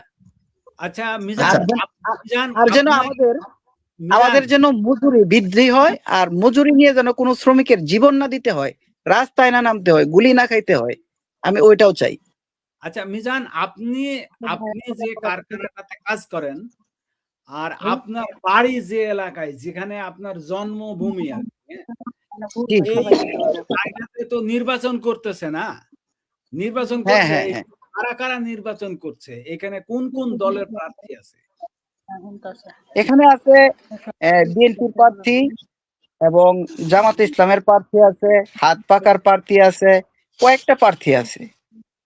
আচ্ছা, এই যে হাত পাখা, দাঁড়িপাল্লা এবং ধানের শীষ, আপনার গ্রামে বা আপনি যে কারখানায় থাকেন সেইখানে এই প্রার্থীরা কি, আপনি এই যে ইনসাফের কথা বলছেন, এই ইনসাফের কথা শ্রমিকদের জন্য, এই শোনেন, ইনসাফ ভাই এক একজনের এক এক রকমের মতো, রাইট?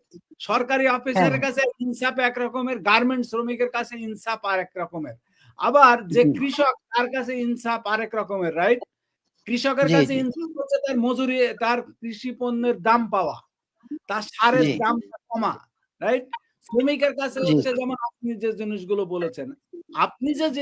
বলেছেন, সেই জিনিসগুলো কি এই হাত পাখা, দাঁড়িপাল্লা বা ধানের শীষ আপনার গ্রামের এলাকায় বা এই ঢাকাতে তারা এই কথাগুলো বলছে আপনাদের সাথে ইনসাফের কথা? না, ইনসাফ আমরা করব, ইনসাফের কথাটা সরাসরি এইভাবে আমাদের কাছে কোনো প্রার্থী এসে বলেনি যে আপনাদের জন্য আমরা এটা করে দিব নিশ্চিত, বা আপনাদের জন্য এটা আমরা রাখতেছি, ইশতেহারে আছে, বা সংসদে আপনাদের কথাটা আমরা আগে বলবো, এই ধরনের কেউ প্রতিশ্রুতি দেয়নি। তাহলে আপনি ভোট দেবেন কেন তাকে? আমরা এখন পরিবর্তনের জন্য আমরা একটু চেষ্টা করব, যে তারপরেও কিছু ভালো লোক টার্গেট করে আমাদের বেছে নিতে হবে। শোনেন, একটা হচ্ছে কোন বিড়ালে ইঁদুর ধরে কিনা সেটা বোঝা যায় যে আগে সেই ইঁদুর ধরছে কিনা। আগে যদি সেই ইঁদুর না ধরে পরেও তো ইঁদুর ধরবে না। তারপরেও রাইট। না, কিছু ব্যক্তি আছে যে তাদেরকে যদি আমরা আমাদের কথাটা বলতে পারি, মানে আমাদের কথাটা তাদের কাছে পৌঁছাতে পারি, তাহলে তাদের মাধ্যমে সেটা সম্ভব। আর কিছু ব্যক্তি আছে তাদের কাছে এটা বললেও কোনো লাভ হবে না, কারণ তারা ওই ওই পথেরই পথিক, তাদের অভ্যাসই হইলো খাওয়া। ওই খাওয়া মার্কা ব্যক্তিগুলোকে আমরা ডিলেট করব। যাদেরকে বললে কথাটা কাজ হবে ওই ধরনের ব্যক্তিকে আমরা গ্রহণ করার চেষ্টা করব, যেন আপনাদের মাধ্যমেও আমরা তাদেরকে সজাগ করাতে পারি। আমরা এই চেষ্টাটাই করব। এখন যাকে আপনি মনে করছেন যে সে খায় না, হ্যাঁ, ও আবার আপনার কথা চিন্তা করে না। সে খায় না ঠিক আছে, কিন্তু আপনি যে শ্রমিক, আপনার কর্মঘণ্টা ঠিক, আপনি যে এলাকাটায় থাকেন সেই এলাকায় যেন নিরাপদে থাকতে পারেন, মজুরিটা যেন বৃদ্ধি হয়, এই কথাটা কি সে 10-15 বছরে আপনার সারা জীবনে কোনোদিন বলতে শুনেছেন তার মুখে? না, বলতে শুনি নাই। কোন দলের ব্যক্তির কাছেই এটা আমরা শুনি নাই, কিন্তু এখন যারা নতুন নতুন মুখ আসতেছে রাজনীতিতে, আমরা মনে করি তাদের মাধ্যমে পরিবর্তন কিছুটা হবে বা করা সম্ভব। কেন না, অতীতে তাদের দুর্নীতি সম্পর্কে আমাদের কাছে তেমন স্পষ্ট কোনো ধারণা নেই। আমরা সেভাবে বলতে পারি যে তাদের মাধ্যমে পরিবর্তন ঘটানো সম্ভব, আমরা সেটা আশাবাদী আর কি। মমিন, এই একই জিনিস সবাইকে জিজ্ঞেস করেন। আচ্ছা, মমিন ভাই, আমি একটা কথা বলি। হ্যাঁ সৈনাপা বলেন। আমি এটা বলতে চাই যে কে দুধের দুয়া তুলসী পাতা তার গায়ে লেখা নাই। বড় বড় ইন্দুর মারার ওষুধ যেমনি যে মাইক দিয়ে কিন্তু দেশ গ্রামে দেখেন বড় ইন্দুর মারার ওষুধ, গায়ে ব্যথার ওষুধ কিন্তু বেচে। আজকে নির্বাচনের অবস্থা কিন্তু তাই যাচ্ছে, কিন্তু আমরা এই মলম বিক্রি নেতা এবং নেতৃবৃন্দ এবং সরকার চাই না। আমরা বারবার হুঁশিয়ার করতেছি এবং আমরা বলতেছি জাতির কাছে, আমরা শ্রমিক বান্ধব সরকার চাই, শ্রমিক বান্ধব এমপি চাই, এবং শ্রমিক যাতে সরাসরি তার কাছে কথা বলতে পারে, কারো কাছে ধর্ণা না দিতে ধর, চামচা যাতে বাংলাদেশে না ধরতে হয়। এই অদাগুলো যে পালন করতে পারবো তারই আমার ভোটটা দিব, এবং শ্রমিক বান্ধব যে, নাহলে আমার ভোটটা আমি সুন্দরভাবে রেখে দিব, আমি ভোট দিব না। আমি এই যে জাতির সামনে, কারণ আমি ভুক্তভোগী 14 বছর, শুনেন আমার কথা, 14 বছরের ভুক্তভোগী, এটা জাতির লজ্জা। 14 বছর পর শ্রমিক কেন রাস্তায় বসে থাকবো? কেন খুনির বিচার হবে না? এই শ্রমিকের লাশের কি মূল্য নাই? আমাদের শ্রমিকের লাশের মূল্য নাই? আমাদের পঙ্গত জীবনের মূল্য নাই? কেন আমরা পুনর্বাসন পাবো না? কেন আমরা রেশন থেকে বাদ হবো? কেন আমরা টিসিবি থেকে বাদ হবো? কেন 14 বছর লাগবে একটা শ্রমিকের ক্ষতিপূরণ? আমরা ডাক্তার ইন্নুস স্যারের কাছে আমরা বারবার আবেদন করার পরেও ওনার কাছে আমরা আশাবাদ দিয়েছিলাম, মানে নিরপেক্ষ একজন সরকার আমাদেরকে ক্ষতিপূরণ দিবে। উনি আশ্বাস দিয়েও আমাদের কাজটা, আমরা বলছিলাম স্যার শেষ বর্ষে আপনি শেষবারের মতো আপনার কাছে রিকোয়েস্ট করে বলতেছি, আপনি একটু ভালো কাজ করে দেন দানা প্রচার এবং তাজিন দিয়া। আপনি এই কাজটা স্বৈরাচারী কইরা দিয়ে যেতে পারে নাই, পুলিশ দিয়ে মারধর করছে আমাদেরকে। আপনার কাছে আমার আকুল আবেদন, আমাদের এই শ্রমিকের এই দাবিগুলো চাই। আমরা আহামরি কিছু চাই নাই, আমরা চাইছিলাম সমাজে ছেলে মেয়ে নিয়ে ডাল ভাত খেয়ে আমরা যাতে বাচ্চার মতো বাঁচতে পারি, কারো কাছে হাত না পাততে হয়। আমরা একজন 2 লাখ 2.5 লাখ টাকা বেকার শ্রমিক, ঋণ হয়ে গেছি, 3 লাখ টাকা ঋণ হয়েছি। আমরা চিকিৎসার বেকারে, আমার ছেলে মেয়ে অবহেলা, মানুষের মতো মানুষ করতে পারি না। আর মন্ত্রী ম্যাজিস্ট্রেটের পোলাপান আমেরিকা লন্ডন শ্রমিকের টাকা দিয়ে লেখাপড়া করে পাজারু গাড়ি ঘুরে এসির নিচে বইয়া বড় বড় কথা কন।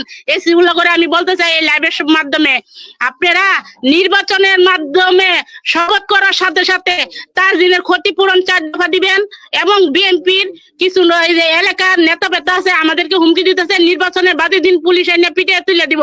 আমাদের শ্রমিকের গায়ে যদি কোনো হাত পড়ে, আমরা আঘাতপ্রাপ্ত শ্রমিক 3 তলা 4 তলা ঝাঁপাইয়ে পড়ছি বাঁচার জন্য না, মরলে যাতে লাশটা পাই এই আশায়। আমরা বাঁচা থাকা মানে আমাদের দেশের অভিশাপ এবং আমাদের বাবা মার অভিশাপ, আমরা কামাই করে খাইতে পারি না, বাবা মার এবং ছেলের বোঝা হয়ে পড়ে রয়েছি, ছেলে মেয়েদেরকে লেখাপড়া করাতে পারি না, ভালো খাবার দিতে পারি না, ভালো পোশাক দিতে পারি না, এরা আমাদের ছেলে মেয়ে যে ভালো পরিবেশে বিয়ে দিব তাও পারি না। কি আমরা কি বাংলাদেশের নাগরিক না? আমাদের ভোট কি সরকারের কাজে লাগে নাই?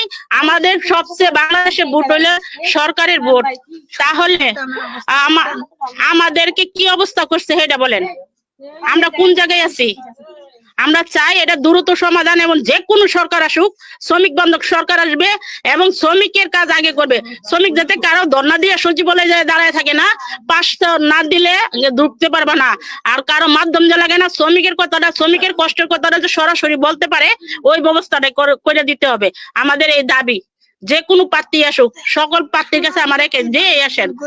হ্যাঁ, কারণ আজকে দেখেন আমরা স্বর্ণের জিনিস একটা ছোট একটা রিং বাচ্চাদের কানে শখ করে পড়াইতে পারি না, নাকের জিনিস একটা পড়াইতে পারি না, আমরা নিজেরা ভালো নাকের জিনিস পড়তে পারি না। সোনার উপর এত দাম করছে, বাজার দ্রব্যমূল্যের এত দাম করছে, কিন্তু শ্রমিকের আজকে বেকার শ্রমিক কই?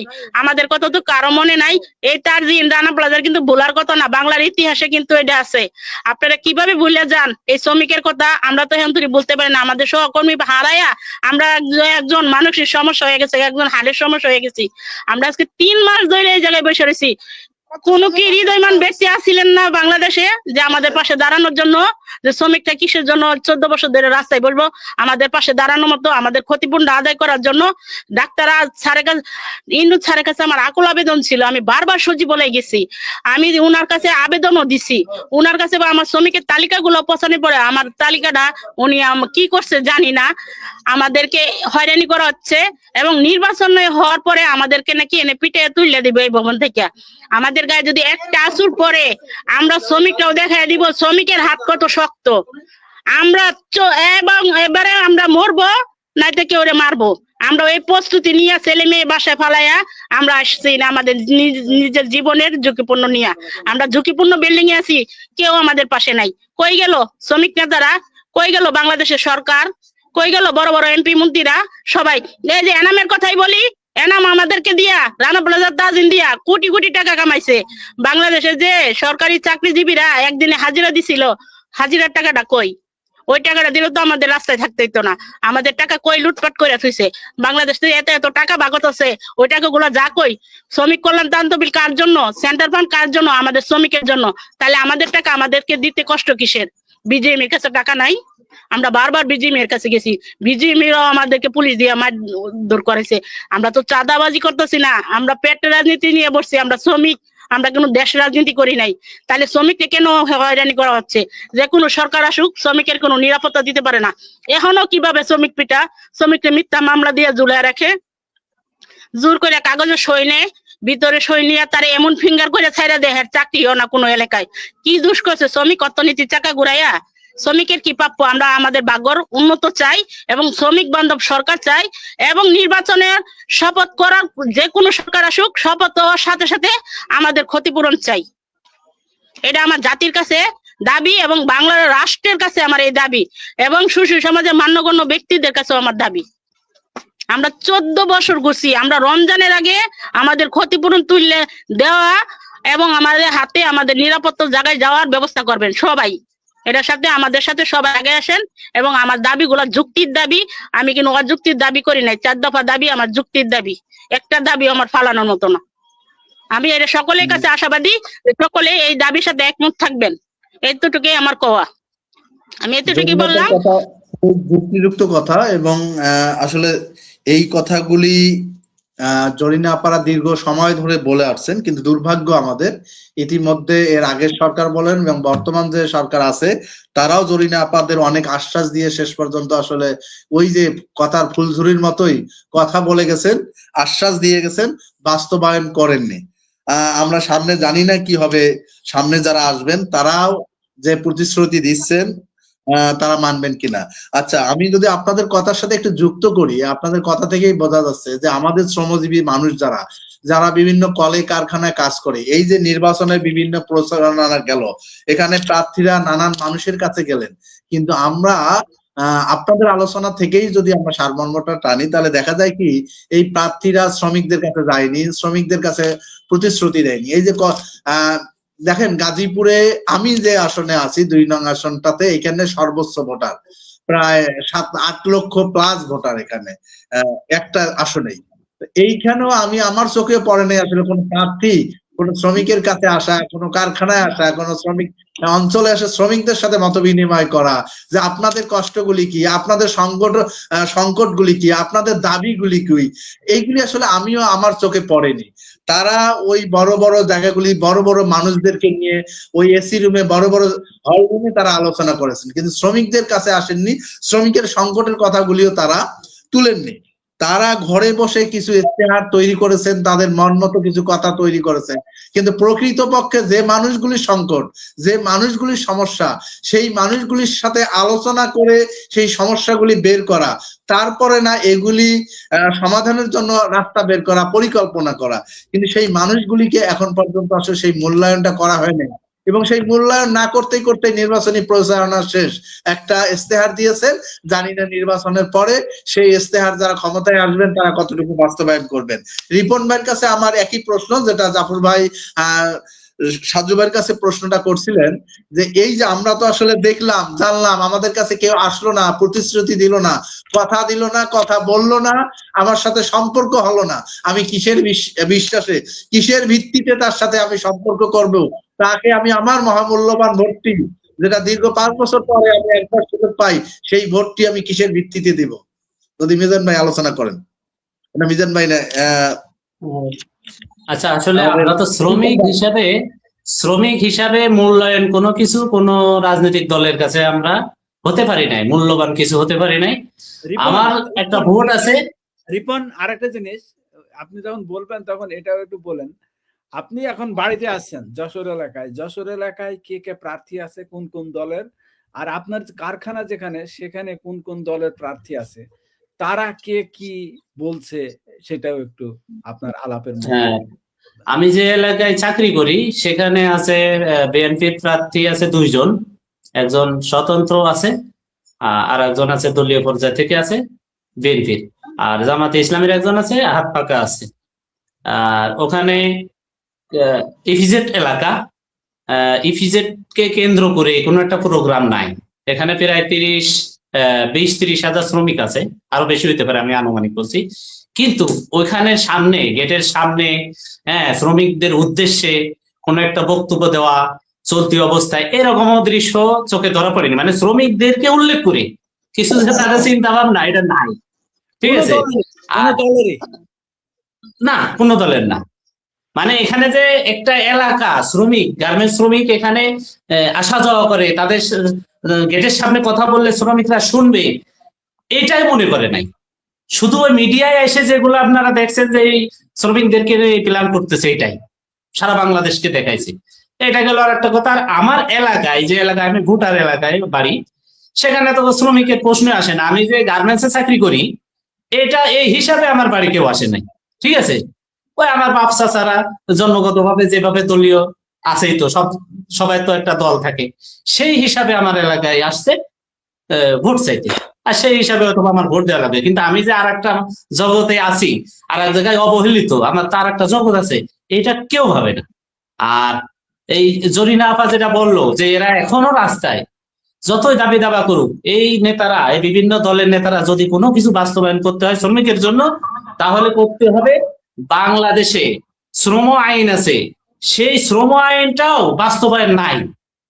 যদি কোনো দলের কোনো কিছু করতে হয়, এই ফ্যামিলি কার্ড, এই কার্ড, সে কার্ড কিছু দরকার নেই। শ্রমিকদেরকে নিয়ে যদি কোনো কাজ করতে হয়, বাংলাদেশের শ্রম আইন এটাই যা দেওয়া আছে, সেইটার জন্যই আমরা ন্যায্য বেতন, 30 দিন কাজ করার পরে যে বেতনটা, এই বেতনটার জন্যই তো আমাদেরকে আন্দোলন করে চাকরি হারাইতে হয়। ঠিক আছে, এলাকা তাড়া করে, আবার এই আমরা আন্দোলন করতে যাই আমাদেরকে আবার বিক্রি করে কিনে নিচ্ছে নেতার মাধ্যমে, শ্রমিক নেতাদের। মানে আমরা 3 নাম্বার বাচ্চা হয়ে গেছি। তা যদি শ্রমিকদেরকে কোনো কিছু করতে হয়, নতুন কিছু দেওয়া লাগবে না, বাংলাদেশে যে শ্রম আইন আছে সেই শ্রম আইনটা বাস্তবায়ন করবে, এইরকম একটা ঘোষণা দিক যে কোনো রাজনৈতিক দল, সেটা করবে না। কারণ তারা জানেই না শ্রমিকের উপকার কোথা থেকে আসবে, কি করলে শ্রমিকের উপকার হবে, এই চিন্তা ভাবনা নাই। আর এই 14 বছরে যে আমাকে জরিনা পাড়া, রানা প্লাজার কথা কি না জানে। ঠিক আছে, এরা যে রাস্তায় রাস্তায় ঘুরে, কত পঙ্গু লোক আমিও দেখছি।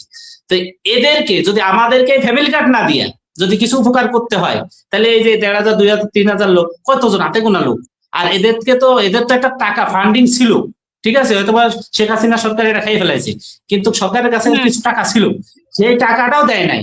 এদের টাকাটা এদের ফেরত দিলে তাহলে বুঝবো যে না, কাজ শুরু হয়েছে, গোড়া থেকে শুরু হয়েছে। না, আপনি এক দলকে যারা পাবে তাদেরকে দিচ্ছেন না, পিটাইতেছেন, আবার যারা আমরা আসি, কোন রকম আসি, আমাদেরকে নতুন স্বপ্ন দেখাচ্ছেন, এগুলা ভাওতাবাজি। আচ্ছা, আমাদেরকে স্বপ্ন আমাদের বাস্তবায়ন কেউ করে না। আপনার রিপন ভাই, এলাকায় যে প্রার্থীরা আছে, আপনার এলাকায় প্রার্থী আছে না, জামাত ইসলাম, বিএনপি, হাত পাখা, এগুলো প্রার্থী আছে, রাইট? এরা কিন্তু আবার ঢাকায় টেলিভিশনে ইশতেহারে তারা শ্রমিকদের সম্পর্কে নানা কথা বলছে। এখন এই কথাটা আবার যশোরে বলছে না কেন? যশোরে যদি না বলে তাহলে তো বোঝা যাচ্ছে যে এটা আসলে মুনাফিকের লক্ষণ। কারণ এরা দলের যখন কেন্দ্রীয় নীতি থাকে যে আমি এটা করব, তখন সেটা একটা দলের সর্বত্র থাকবে, এটা রাইট? সর্বত্র না না, প্রত্যেক দলের একটা শ্রমিক সংগঠন থাকে, শ্রমিক দল, ঠিক আছে। জামাতের একটা হয়তো বা দল আছে, তা ওরা যখন দেখছে যে আমরা যশোরে তো পোশাক শিল্প নাই, এখানে বক্তব্য দিয়ে লাভ নাই, ঠিক আছে। সব দলের এরকম অবস্থা। যারা গার্মেন্টস নিয়ে ভাবে, যখন গার্মেন্টস এর কথা আসে তখন ওই গার্মেন্টস এলাকায় বাড়িতে গিয়ে অথবা বলতে পারে, কিন্তু এই আমার এলাকা ভিত্তিক, এখানে তো কৃষক, এখানে কৃষকের কথা বলতে পারে, এখানে পোশাক শিল্পের কথা তো বলবেই না। কিন্তু আপনি কখনো জিজ্ঞেস করেছেন ওই প্রার্থীদেরকে না। সম্পর্কে যে ভাই আপনাদের দলের শ্রমিকদেরকে নিয়ে কি চিন্তা ভাবনা? আমি আমার এলাকায় জিজ্ঞেস করি নাই, কিন্তু বিভিন্ন দল আছে না, নেতা, কেন্দ্রীয় নেতা যারা আছে, আমাকে অনেকে অফার করছে শ্রমিকদেরকে নিয়ে তাদের দলের কাজ করার জন্য। তো তাদেরকে আমি বলছি, আপনারা শ্রমিক তো সব দলেরই একটা শ্রমিকদেরকে কাজ করার জন্য একটা শাখা আছে, তো আপনারা তো যেভাবে কাজ করতেছেন, যে দায়িত্বে আছেন, সে তো শ্রম আইনের বই সম্পর্কে জানেন কিনা? তারাও শ্রম আইনের সম্পর্কে কিছু জানে না। যারা দলের নেতা, মানে শ্রমিক সংগঠনের যে নেতা, সে শ্রম আইন সম্পর্কে জানে না। তা আমি আপনার নেতা মানবো কিভাবে? হিসাবে তো আপনার আমারে নেতা মানা উচিত। এরকম কথা অনেক সময় হয়েছে তাদের কাছে, যারা আমার অফার করছে। তাদের ধারণা নাই শ্রমিক সম্পর্কে, কিন্তু রাজনীতি করতে হলে একটা রাখতে হয়, তাই রাখে। আচ্ছা, বিএনপির শ্রমিক সংগঠনের নাম জাতীয়তাবাদী শ্রমিক দল। জামাত ইসলামের যে শ্রমিক সংগঠন, সেটার নাম হচ্ছে জাতীয় শ্রমিক কল্যাণ ফেডারেশন। আপনারা কখনো এই দুইটা দলকে রানা প্লাজা, তাজরিন বা আপনাদের মজুরি বৃদ্ধির কোনো আন্দোলনের কোনো সময় দেখেছেন যে আপনাদের পাশে তারা দাঁড়িয়েছে? না না, তারা তো পরিচয় দিতে পারে নাই 17 বছর, তো তাদের দলীয় পরিচয় দিতে পারে নাই, তো গার্মেন্টস এর সামনে শ্রমিকের পরিচয় সামনে আসবে কিভাবে? তাহলে 17 বছরে যদি না আসে, তাহলে আগামী দিনে আসবে, সেটা আপনি বিশ্বাস করেন কিভাবে? না, বিশ্বাস করি না। আমরা তো মাইনেই নিছি যে কোন দল শ্রমিকদেরকে নিয়ে কাজ করবে, মুখে বলতেছে, তাদের পিলারই নাই মাথায়, উল্টা পাল্টা, তাই এটা বিশ্বাস করি না। কিন্তু আমরা ভোট দিচ্ছি এই কারণেই, মনে করেন আমার এলাকায় একটা ব্যক্তি, দুটা দল প্রধান, বিএনপি আর এই জামাত, এখন আমি বিএনপি কে দেবো নাকি জামাতকে দেবো? তখন আমরা ওই শ্রমিকের খোলস আমরা গাঁটতে খুলে ফেলতেছি। তখন এলাকায় পরিস্থিতি কি, কে কি কাজ করছে এটা ভাবতেছি। তারপরে কার ভিতরে দুর্নীতি নাই, ঠিক আছে, কাকে ক্ষমতায় আনলে আমাদের সমাজে হয়ে গেছি আমরা চামচা, মানে কিছু একটা 10 কেজি চাউল পাওয়ার জন্য যে কোনো একটা দলের চামচামি করি, বাধ্য, কারণ আমার পেটে ক্ষুধা আছে। তা আমি চাচ্ছি এমন একটা ব্যক্তি আসুক যাতে আমার ছেলে সন্তান তারা আমার মতো চামচা না হয়, সেই জন্য সেরকম প্রার্থীকে আমরা বেছে নিচ্ছি। আমি আমার যেখানে কাজ আছে সেখানে উন্নতি করবে, এটা আমি ভাবতেছি না, কোনো গার্মেন্টস শ্রমিক ভাবেও না, কারণ আমাদেরকে নিয়ে ভাবে না, গার্মেন্টস নিয়ে কেউ ভাবে না, এই জন্য আমরা ওখান থেকে খোলস পাল্টে আমরা এলাকায় কি করছে এটা ভাবতেছি। রিপন ভাই, আমি আরেকটা কথা স্মরণ করাই দিই আপনাকে। গাজীপুরের যে একজন শ্রমিক নেতা, তারা 30 জন মিলে বিএনপির একজন প্রার্থীকে সমর্থন করেছে। 33 জন ভাই, 33 জন। হ্যাঁ, আমি এটা বলে দিচ্ছি। ইদানিং গার্মেন্টস সেক্টরের যে শ্রমিক নেতারা 33টা সংগঠন গাজীপুরে, তারা জাতীয়তাবাদী বিএনপি কে সমর্থন দিয়েছে, আমাদের গার্মেন্টস শ্রমিকদেরকে লাইভে এসে বলতেছে, গ্রুপে এসে বলতেছে আমরা যেন বিএনপিকে সাপোর্ট করি। এখন খোঁজ খবর নিয়ে দেখলাম এই নেতা জাহাঙ্গীর, মেয়র জাহাঙ্গীরের দালাল ছিল, এবং বেশিরভাগ বেশিরভাগ গাজীপুরের যত নেতা আছে সবাই মেয়র জাহাঙ্গীর আওয়ামী লীগের তার হয়ে কাজ করতো। 1 মেতে এই জাহাঙ্গীরের কাছ থেকে টাকা নিয়ে শ্রমিকদেরকে বিরিয়ানি প্যাকেট দিয়ে তার দলের ইয়া করতো, ব্যানার নিয়ে দাঁড়াইতো, ঠিক আছে, শ্রমিকদের ব্যবহার করতো মেয়র জাহাঙ্গীরের টাকা নিয়ে। আর সেই তারাই এখন বিএনপির হয়ে প্রচারণা চালাচ্ছে, আমাদের গার্মেন্টস শ্রমিকের মাথা বিক্রি করে হয়তো বা কিছু টাকা নিচ্ছে। তো এটাও কিন্তু আমরা বুঝে ফেলছি। তো এদের দ্বারা কোনো কিছু হবে না। এই শ্রমিক নেতা এগুলা একবারে সব ফালাই দিয়ে, যদি কোনো খেটে খাওয়া গার্মেন্টসে যারা কাজ করে, মেশিন চালায়, এরা যদি কোনোদিন নেতৃত্বে আসে তাহলে আমরা হয়তো বা তার উপরে আস্থা রাখতে পারবো, তার আগে কারোর উপরে আমাদের আস্থা নেই। তবে আমি মাওলানা মামুনুল হক সাহেবকে দেখেছি মোহাম্মদপুরের তার এলাকায় গার্মেন্টস ফ্যাক্টরিতে গিয়ে শ্রমিকদের সাথে কথা বলেছে। ওনাকে আমি দেখেছি যে শ্রমিকদের কাছে গিয়ে কথা বলতে। আমি নির্বাচনী প্রার্থী হিসাবে ওনাকে দেখেছি একমাত্র গার্মেন্টস ফ্যাক্টরিতে গিয়ে সরাসরি ভিজিট করতে, তাছাড়া আর কাউকে দেখি নাই। আর এনসিপির পক্ষ থেকে শ্রমিকদের একটা সংগঠন আছে, এটা হলো শ্রমিক শক্তি। শ্রমিক শক্তির কিছু এই নেতা বা কিছু ভাই আছে শ্রমিকদেরকে নিয়ে কাজ করে, এটা আমি জানি। গাজীপুরের সাইডে তারা আছে, একজন আছে আরমান ভাই, এরকম তাদের সংগঠনের অনেকেই আছে শ্রমিকদের দুঃসময়ে তারা পাশে থাকে। সেটা হলো শ্রমিক শক্তি। আর সরাসরি নির্বাচনী প্রচারণায় গার্মেন্টস ফ্যাক্টরিতে একমাত্র প্রবেশ করতে দেখেছি, সেটা হলো মাওলানা মামুনুল হক, খেলাফত মজলিস, রিক্সা প্রতীক, ওনাকে দেখেছি আমি যাইতে, এছাড়া আর কাউকে দেখি নাই। এটা হতে পারে, হ্যাঁ, এটা ভালো লক্ষণ, কিন্তু আমাদেরকে সবসময় ব্যবহার করা হয়, এটা আমাদের অন্তরে গেঁথে গেছে। এদের উপরে আমাদের কোনো আস্থা নেই। যদি আমি আশা করি গার্মেন্টস শ্রমিকদের ভিতর থেকে কোনো একটা নেতৃত্ব কোনো একদিন হবে, তাহলে হয়তো বা পরিবর্তন হতে পারে। আচ্ছা রিপন ভাই, এটা এটা অনেক বড় আলোচনা। এই আলোচনাটা হয়তো বা অন্যদিন আমরা করতে পারবো। এখন পর্যন্ত যে 33টা বললেন বা প্রায় 100-র ঊর্ধ্বে সংগঠন আছে, এই সংগঠনের অনেক নেতারা আছে যারা একটা সময় গার্মেন্টে কাজ করত, সেখান থেকে পরে ট্রেড ইউনিয়নের সাথে যুক্ত হয়ে এখন শ্রমিক রাজনীতির সাথে যুক্ত হয়ে গেছে। এইটা আসলে শুধুমাত্র শ্রমিকদের মধ্য থেকে উঠে আসা একজন শ্রমিক নেতৃত্ব দিলেই যে সঠিক নেতৃত্ব হবে তাও না। কারণ এইখানে আসলে তার রাজনৈতিক লক্ষ্যটা ঠিক থাকা দরকার, উদ্দেশ্যটা ঠিক থাকা দরকার, তারও এখানে জানাশোনার দরকার। এখন আসলে আমাদের ম্যাক্সিমাম শ্রমিক সংগঠনের নেতাদের একটা কাজে হয়ে গেছে যে এটা এক ধরনের অ্যাডভোকেসি, বা এখানে এসে আমি শ্রমিকদের আইনগত সহায়তার ক্ষেত্রে কিছু কাজ করব, এখান থেকে আমি ইনকাম করব, এটা আমার পেট চলার একটা রাস্তা, এটা একটা ইনকাম সোর্সের জায়গা, এই নানান চিন্তা ভাবনা এখানে ঢুকে গেছে। কিন্তু শ্রমিকদের অধিকার প্রতিষ্ঠা করার জন্য, শ্রমিকদের অধিকার আদায় করার জন্য ট্রেড ইউনিয়নের নেতারা যেভাবে কাজ করার কথা, সেইটা তার যে সংগঠন, সেই সংগঠন থেকে তার যে শিক্ষাটা পাওয়ার কথা, সেইগুলি নিয়ে নানান প্রশ্ন আছে। সেইগুলি নিয়ে আমরা অন্য আরেক সময় আসলে আলোচনা করতেই পারি। আচ্ছা, আলোচনা আসলে অনেক সময় আলোচনা করলাম, আর আলোচনা বেশি বাড়াইতে চাই না। একটা জিনিস কি, আমরা যে যাই বলি না কেন, আমার আসলে মজুরি বাড়বে কিনা, আমার মোমেন আপনার প্রশ্নটা একটু একটু ধরে রাখেন, আমি একটু মিজানকে একটা ছোট্ট একটা জিনিস একটু জিজ্ঞেস করবো আর কি। হ্যাঁ আচ্ছা, মিজান, মামুনুল হক 2013 সালে যখন রানা প্লাজা, আপনাদেরকে একটা তথ্য দিয়ে রাখি, আপনারা ভাববেন কথাগুলো। হ্যাঁ, আপনাদেরকে এগুলোর বলার অর্থ হচ্ছে আমাদের কিন্তু কোনো রাজনৈতিক দল নাই, এবং কোনো রাজনৈতিক দলে আমাদের ভাই বোনেরা শ্রমিক হিসেবে কাজ করে, সেই কারণে আমরা এই কাজগুলো করি। মমিন নিজে একসময় গার্মেন্টস শ্রমিক ছিল, আমি শ্রমিকদের সাথে আজকে 15-20 বছর ধরে শ্রমিকদের সাথে থাকি, সেই কারণে এই কাজটা করি। মামুনুল হক 2013 সালে যখন রানা প্লাজার বিল্ডিং ধসে পড়ে, তখন মামুনুল হক কি বলছিল জানেন? মামুনুল হক বলছিল এখানে আল্লাহর গজব পড়ছে। আর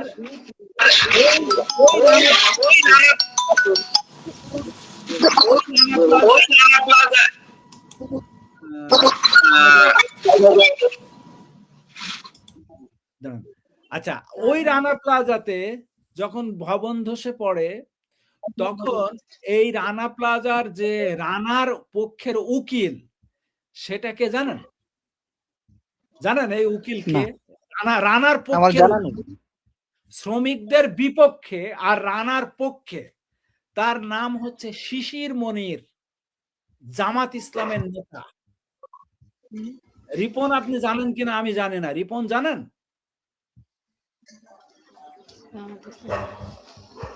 রানা আমি জানি না। রানা প্লাজা বিল্ডিং এর মালিক রানার পক্ষে সন্ত্রাসী যে আমার 1200 শ্রমিক ভাই এবং বোনকে মেরে ফেলছে, তাদের উকিল হচ্ছে জামাত ইসলামের শিশির মনির। আর মামুনুল হককে রানা প্লাজার এখানে বলছিল যে আল্লাহর গজব পড়ছে। এখন আপনি আমাকে বলেন যে মিজান, যারা মনে করে মালিকদের কারণে আমার 1200 ভাই এবং বোনের জীবন 1 মিনিটের মধ্যে নাই হয়ে গেল, তারা একবার বলার সাহস রাখলো না যে এই বিল্ডিংটা ধসে পড়ে আমার ভাই এবং বোনের জীবন চলে গেল কারণ বাংলাদেশের মালিকরা হারামখোর। বাংলাদেশে যে সরকাররা থাকে, আওয়ামী লীগের সময় এই ঘটনা ঘটেছে। এই আওয়ামী লীগ হচ্ছে মানুষ খুন করা হত্যাকারী, মালিকরা মানুষকে হত্যা করে। এই কথা না বললে আল্লাহর গজব। আপনি কিভাবে বিশ্বাস করেন যে সে আপনার শ্রমিকের কথা বলবে?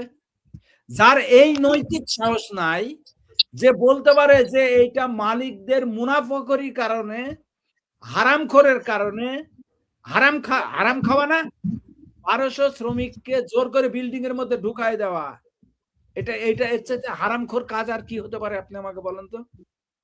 ঠিক। জামাতের যে লোক আজকে রানার উকালতি করছে, সে হারামখোর না? তাহলে আমার বলছে যে আপনারা জিনিসটা চিন্তা করবেন যে আমার কথা হচ্ছে পরিবর্তন দরকার। পরিবর্তনের নামে এমন কোন ফাঁদে পড়া যাবে না। আমার কথা হচ্ছে ভাই মিজান ভাই বা রিপন ভাই বা মুমিন ভাই বা জরিনা আপা, আমার কথা হচ্ছে শোনেন, আমরা তো পরিবর্তন চাই। এই দেশে আমরা গরিব মানুষ, আমাদের 1 পয়সার দাম নাই, কেউ আমাদেরকে দাম দেয়, কেউ মনে করে না যে আমরা এই দেশের নাগরিক। ওরা মুসলমানের কথা বলে, কিন্তু ওই মুসলমানের মধ্যে তারা নিজেরা এক রকমের মুসলমান, বিজিএমই এর লোকেরা এক রকমের মুসলমান, হাসিনা আর খালেদা জিয়া এক রকমের মুসলমান, আর আমি রিপন, মিজান আর মমিন আর জরিনা আরেক রকমের মুসলমান। আমরা যে মুসলমান, এই মুসলমানরা হচ্ছে ওই মুসলমানদের সাথে চলতেও পারবে না, তাদের কাছে যেতেও পারবে না। পারবে? এটাই বাস্তব। ওরা আলাদা জাতের মুসলমান আর আমরা আলাদা জাতের মুসলমান, আমরা কৈবত্য জাত। ওরা আমাদেরকে মনে করে যে আমরা অজাত, আমাদেরকে ছোঁয়া যাবে না। পরিবর্তনের কথা আমরা যখন চিন্তা করব বা ভাববো, এই ভাবনাটা যেন না ভাবি যে আবার আমাকে নিয়ে আরেকজন কেউ যেন বিক্রি না করে দেয়, এবং বিক্রি করবে কি করবে না সেটা বুঝবো কিভাবে? এটা জরিনা আপা বারবার বলতেছে যে বাস্তবে কে করছে। যে আমাকে বলছে আল্লাহর গজব, আর যে আজকে আমার শ্রমিকের বিপক্ষে কোর্টে দাঁড়ায় উকালতি করছে অবিচারের পক্ষে, মানে অবিচার, অন্যায়, অত্যাচার, এই জিনিসটা তাদের কাছে, যাদের এই নীতিবোধ নাই, শ্রমিক মেরে ফেললা, 1200 শ্রমিক মেরে ফেললো, সেই শ্রমিকের হত্যার বিচার হওয়া দরকার, এই বোধ যাদের, এই নীতি যাদের নাই, তাদেরকে আমি কিভাবে মনে করি সে পরিবর্তন করবে? আচ্ছা আচ্ছা, আমি একটু বলি। যারা মনে করেন এই যে 2023-এ যে মজুরি আন্দোলনের যে যারা জালিয়াতি করলো হোটেল রেডিসনে বসে, তাদেরকে চিহ্নিত করা হয়েছে। বাংলাদেশে যত ফেডারেশন আছে সবাই জানে। এখন এই চিহ্নিত দুর্নীতিবাজ এদের সাথে আমাদের নিজেদের এখন অনেক শ্রমিক নেতাদেরকে বসতে দেখি। তার মানে কি আমি ধরে নেব যে যারা ওই নেতাদের সাথে বসে, দুর্নীতিবাজদের সাথে এখন যারা বসতেছে তারা ভালো লোক, তাদেরকে আমি জানি, প্রমাণিত তারা ভালো, তারাও কিন্তু তাদের সাথে বসে। তার মানে কি ধরে নেব তাহলে এও খারাপ? ঠিক তেমনি ভাবে মামুনুল হক বলছে ওইটা ঠিক আছে, সে তো রাজনৈতিক দল হিসেবে ভোট চাওয়ার জন্য এগুলা বলে নাই, এবং যেগুলা বলা আছে মুসলমান, তারা কিন্তু ওই মুসলমান হিসেবে তাদেরকে আল্লাহর গজব পড়ছে, এরা মুসলমান না এরা হিন্দু, এগুলা বলে নাই। ঠিক আছে, তার প্রেক্ষাপটটা ছিল হয়তো বা ভিন্ন। ঠিক আছে, তাই বলে যে রিপন আমাকে একটা জিনিস বুঝায় বলেন। একজন শ্রমিক মারা গেল, তার উপর আল্লাহর গজব পড়ছে, সে দুঃখ প্রকাশ না করে সুখ না পাইয়া সে বলে আল্লাহর গজব পড়ছে, সে কি মুসলমান? তার পরিচয় কি? সে তো মানুষের তাহলে যারা এই যে দালালি করলো হোটেল রেডিসনে বসে, এর সাথে বসে না এমন কোন ব্যক্তি নাই যারা আমাদেরকে নিয়ে ভাবে, তাহলে তাহলে এরাও অপরাধী বলবো? রিপন একটা কথা বলি, চোরে চোরে মাসতুতো ভাই মানে কি? চোরে চোরে মাসতুতো ভাই মানে কি? মানে হচ্ছে যে চোরের সাথে বসে তারও চোরের সাথে দূরবর্তী বা নিকটবর্তী সম্পর্ক আছে। তাহলে আমরা ধরে নেব যে কেউ ভালো নেই। তাহলে মূল কথা হচ্ছে, আপনাকে যখন বলছি মামুনুল হক শ্রমিকদেরকে বলছে গজব পড়ছে, তখন আমি কথা বলছি না যে যে শ্রমিক নেতারা আছে তারা ভালো। যারা মালিকের শ্রমিকের হক মেরে বিজিএমই এর কাছ থেকে টাকা নিয়ে এসে খায়, রেডিসনে মিটিং করে, সেও হারামখোর। সে হারামখোর না? সেও হারামখোর, তাকে নিয়ে তো কোনো প্রশ্ন নাই। এবং এই হারামখোরের সাথে যে চলে সেও হারামখোর, কারণ হারামখোর।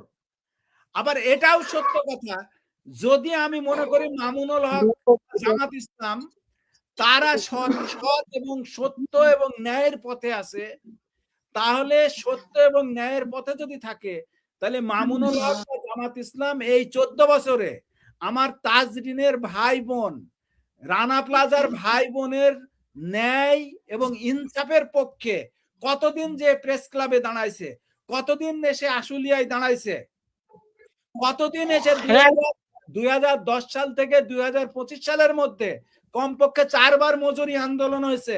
4 বার মজুরি আন্দোলনে কতবার জামাত ইসলাম আর মামুনুল হক ইসলামী শাসনতন্ত্র আন্দোলন এসে আমার শ্রমিক পাশে দাঁড়ায় বলছে যে ভাই, এই শ্রমিকরা 14 ঘন্টা কাজ করে, 12 ঘন্টা কাজ করে, তার সন্তান আছে, তার মজুরি 800 টাকা 8000 টাকায় চলে না, তার মজুরি করা দরকার 25,000 টাকা 30,000 টাকা।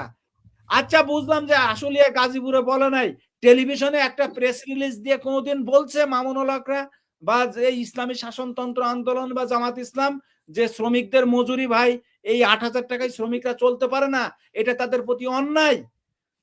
একটা মূলা যদি একটা মূলার দাম 70 টাকা 80 টাকা হয়েছে হাসিনার আমলে, হয়েছে না? আচ্ছা আচ্ছা, আমি বলি, মনে করেন যে আমি রিপোর্ট, আমারে আপনি চেনেন আর কেউ চেনে না, ঠিক আছে? এখন আমি যদি এমন পর্যায়ে যাই, আমি নির্বাচন করব, এখন যদি আপনি এই প্রশ্ন করেন আমারে যে আপনাকে রিপনকে কোনোদিন টকশোতে দেখি নাই কথা বলতে, আপনি রিপন আপনাকে কোনোদিন অমুক জায়গায় দেখি নাই, তাহলে এরকম হবে। তো মামুনুল হক তখন মামুনুল হক আর এখন মামুনুল হক এক না। আর আপনি যেটা বলতেছেন যে তাদের সাথে থাকলে মামুনুল হক হারামখোর, আমি মানলাম, কিন্তু যে হোটেল রেডিসনের কেলেঙ্কারির সাথে যারা বসতেছে সেও হারামখোর যদি হয়ে থাকে, কিন্তু আমার কাছে এমন এমন ব্যক্তি আছে তার কোনো দুর্নীতি নাই, সে খুব ভালো মানুষ, শ্রমিকদেরকে খুব ভালো কাজ করে, তার কোনো দুর্নীতি নাই, তাকেও আমি দেখতেছি ওই হোটেল রেডিসনের ওই দলের সাথে বসতে, তাহলে তো মামুনুল হক আর একই হয়ে যাচ্ছে। ভালো লোক না পাচ্ছি না তো। আপনাকে আমি এই কথা বললাম যে চোরে চোরে মাসতুতো ভাই মানে কি? তাহলে আমরা ভালো লোক পাবো কোথায়? ভালো লোক ভাই, ভালো লোক সেই জন্যই তো আমাদের চিন্তা করতে হবে। আমি বলছি আমাদের মাথায় চিন্তা করতে হবে, যেটা মমিন বলছে, ভাই আমি কেন প্রধানমন্ত্রী হতে পারবো না? রিপন কেন প্রধানমন্ত্রী হতে পারবে না? জরিনা কেন রাজনৈতিক দল করতে পারবে না? মিজান কেন শ্রমিকের পক্ষে রাজনৈতিক দল করতে পারবে না? আমার কথা হচ্ছে, আপনার আমার মাথা কেন আমি মামুনুল হক আর এই রেডিসনের হারামখোরদের কাছে বর্গা দিয়ে রাখবো? বাংলাদেশে আমাদের ব্যর্থতা, এটা হলো শ্রমিকদের ব্যর্থতা, শ্রমিকদের ব্যর্থতা। আমি সেটাই বলতেছি। আমার কথা হচ্ছে, আমি কিছু শ্রমিক নেতাদের গর্ব করতেছি, আপনারা একটু শুনেন, কিছু শ্রমিক নেতাদের গর্ব করতেছি। 1 নম্বরে বাবুল আক্তার কল্পনা, তাদের নিয়ে ভালো কাজ করছে, তারে আমরা ধন্যবাদ জানাই। 2 নম্বরে জাতীয় গার্মেন্টস ফেডারেশন আমিনুল হক আমিন, উনি ভালো করছে। 3 নম্বরে আওয়াজ ফাউন্ডেশনের নাজমা আপা অনেক ভালো করছে। যা ভালো করার কারণে আমরা ফল পাইছি 0-0। আজকে তাজিনের ভবনের নিচে বসে রয়েছি। ওই সুনামধন্য ব্যক্তিদের মুখ আমরা দেখতে পাই না এবং আমাদের পাশে আজকে নাই। ওরা আমাদের অনেক ব্যবহার করছে, অনেক। ওরা যে আমাদেরকে বিদেশ থেকে এখনো টাকা আনে, তাজিন দিবস আসলে, রানা প্লাজার আসলে। আমরাও শ্রমিক, আমাদের চোখ অন্ধ, আমরা শ্রমিক নেতাদেরকে বিশ্বাস করতাম, কিন্তু ওরা আমাদের বিশ্বাসঘাতক মনে করে আমাদেরকে ব্যবহার করছে। খামের ভিতর আমিন স্যার, খামের ভিতরে 500 টাকা ধইরা এভাবে বলে দেখাও। আমি বলছি স্যার খামের ভিতরে কি, এটা তো দেখা যায় না, 500 টাকা বা করি তাহলে ক্লিয়ার দেখবো। আমার বলে জয়না তুমি বেশি বুঝো। আজকে বেশি বুঝার ফল এই আমার 14 বছর রাস্তায় বসে থাকতে শ্রমিক নিয়ে। আমি হালকা 12টা সংগঠনের 3টা সংগঠনের নেতাদের নাম বললাম, যারা এখন উপর লেভেলের হাই কোয়ালিটি নেতা এবং নেতৃবৃন্দ হয়েছে শ্রমিকদেরকে নিয়ে। তাদের প্রশংসা করলাম, আপনাদেরকে ধন্যবাদ। আমাদের তাজিনের শ্রমিকরা আপনাদেরকে সালাম দিচ্ছে, গ্রহণ করেন। 14 বছর পরও ভবনের নিচে বসে রয়েছে।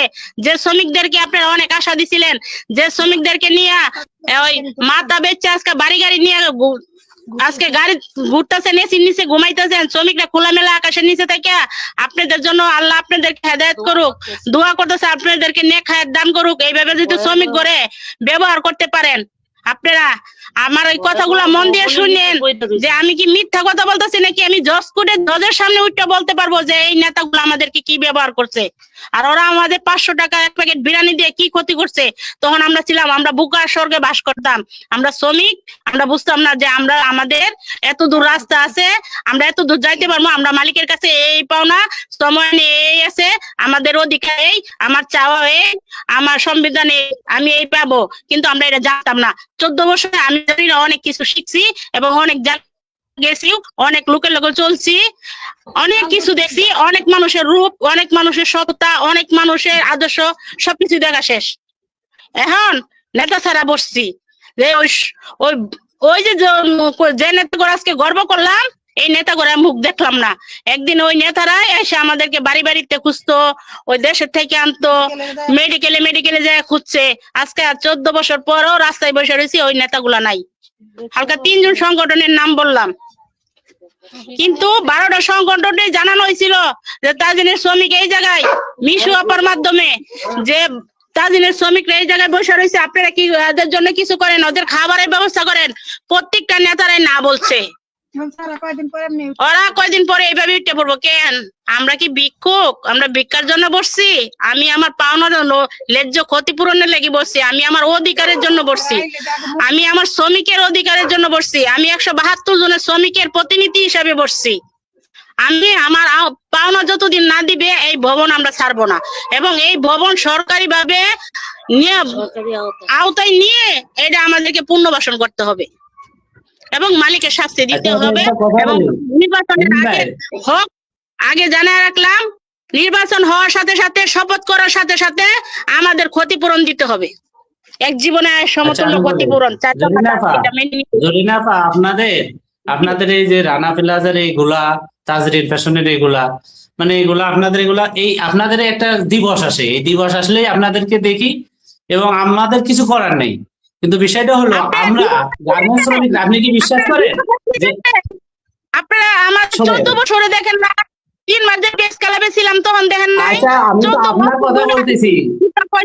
কথাই বলতেছি, আপনারা যে বিপদগ্রস্ত, আপনাদের বিপদগ্রস্ত এই 14 বছর আছেন, কিন্তু আপনাদেরকে যে বিভিন্ন দিবসে একদল ডাইকে আনে বিরিয়ানির প্যাকেট খাওয়ায়, ঠিক আছে, ওদের সাথে আবার এক টেবিলে বসে তারা আমাদের কাছে ফেরেশতা।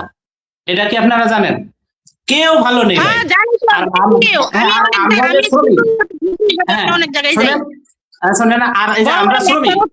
আপনারা মাঠে আছেন না, আজকে আপনারা মাঠে আছেন না, আপনারা ছোট করতেছি না, মানে আমি তো শ্রমিক, আমরা এমন জাতি যে আপনার মতো যখন আমার বিপদ হবে তখন মাঠে আমি নামবো, ঠিক আছে, আরেকজনের থাকবে, আমার ডায়ের পাশে বাম পাশে আরো 10 জন থাকবে, কিন্তু যখন আমার সমাধান হয়ে যাবে তখন আমার ডাক দিলেও কেউ আসবে না, আমি ডাক দিলেও কারোর কাছে আমার কাছে কেউ আসবে না, আমিও আরেকজনের কাছে যাব না। এই হলো আমাদের নেশার হয়ে গেছে শ্রমিকদের।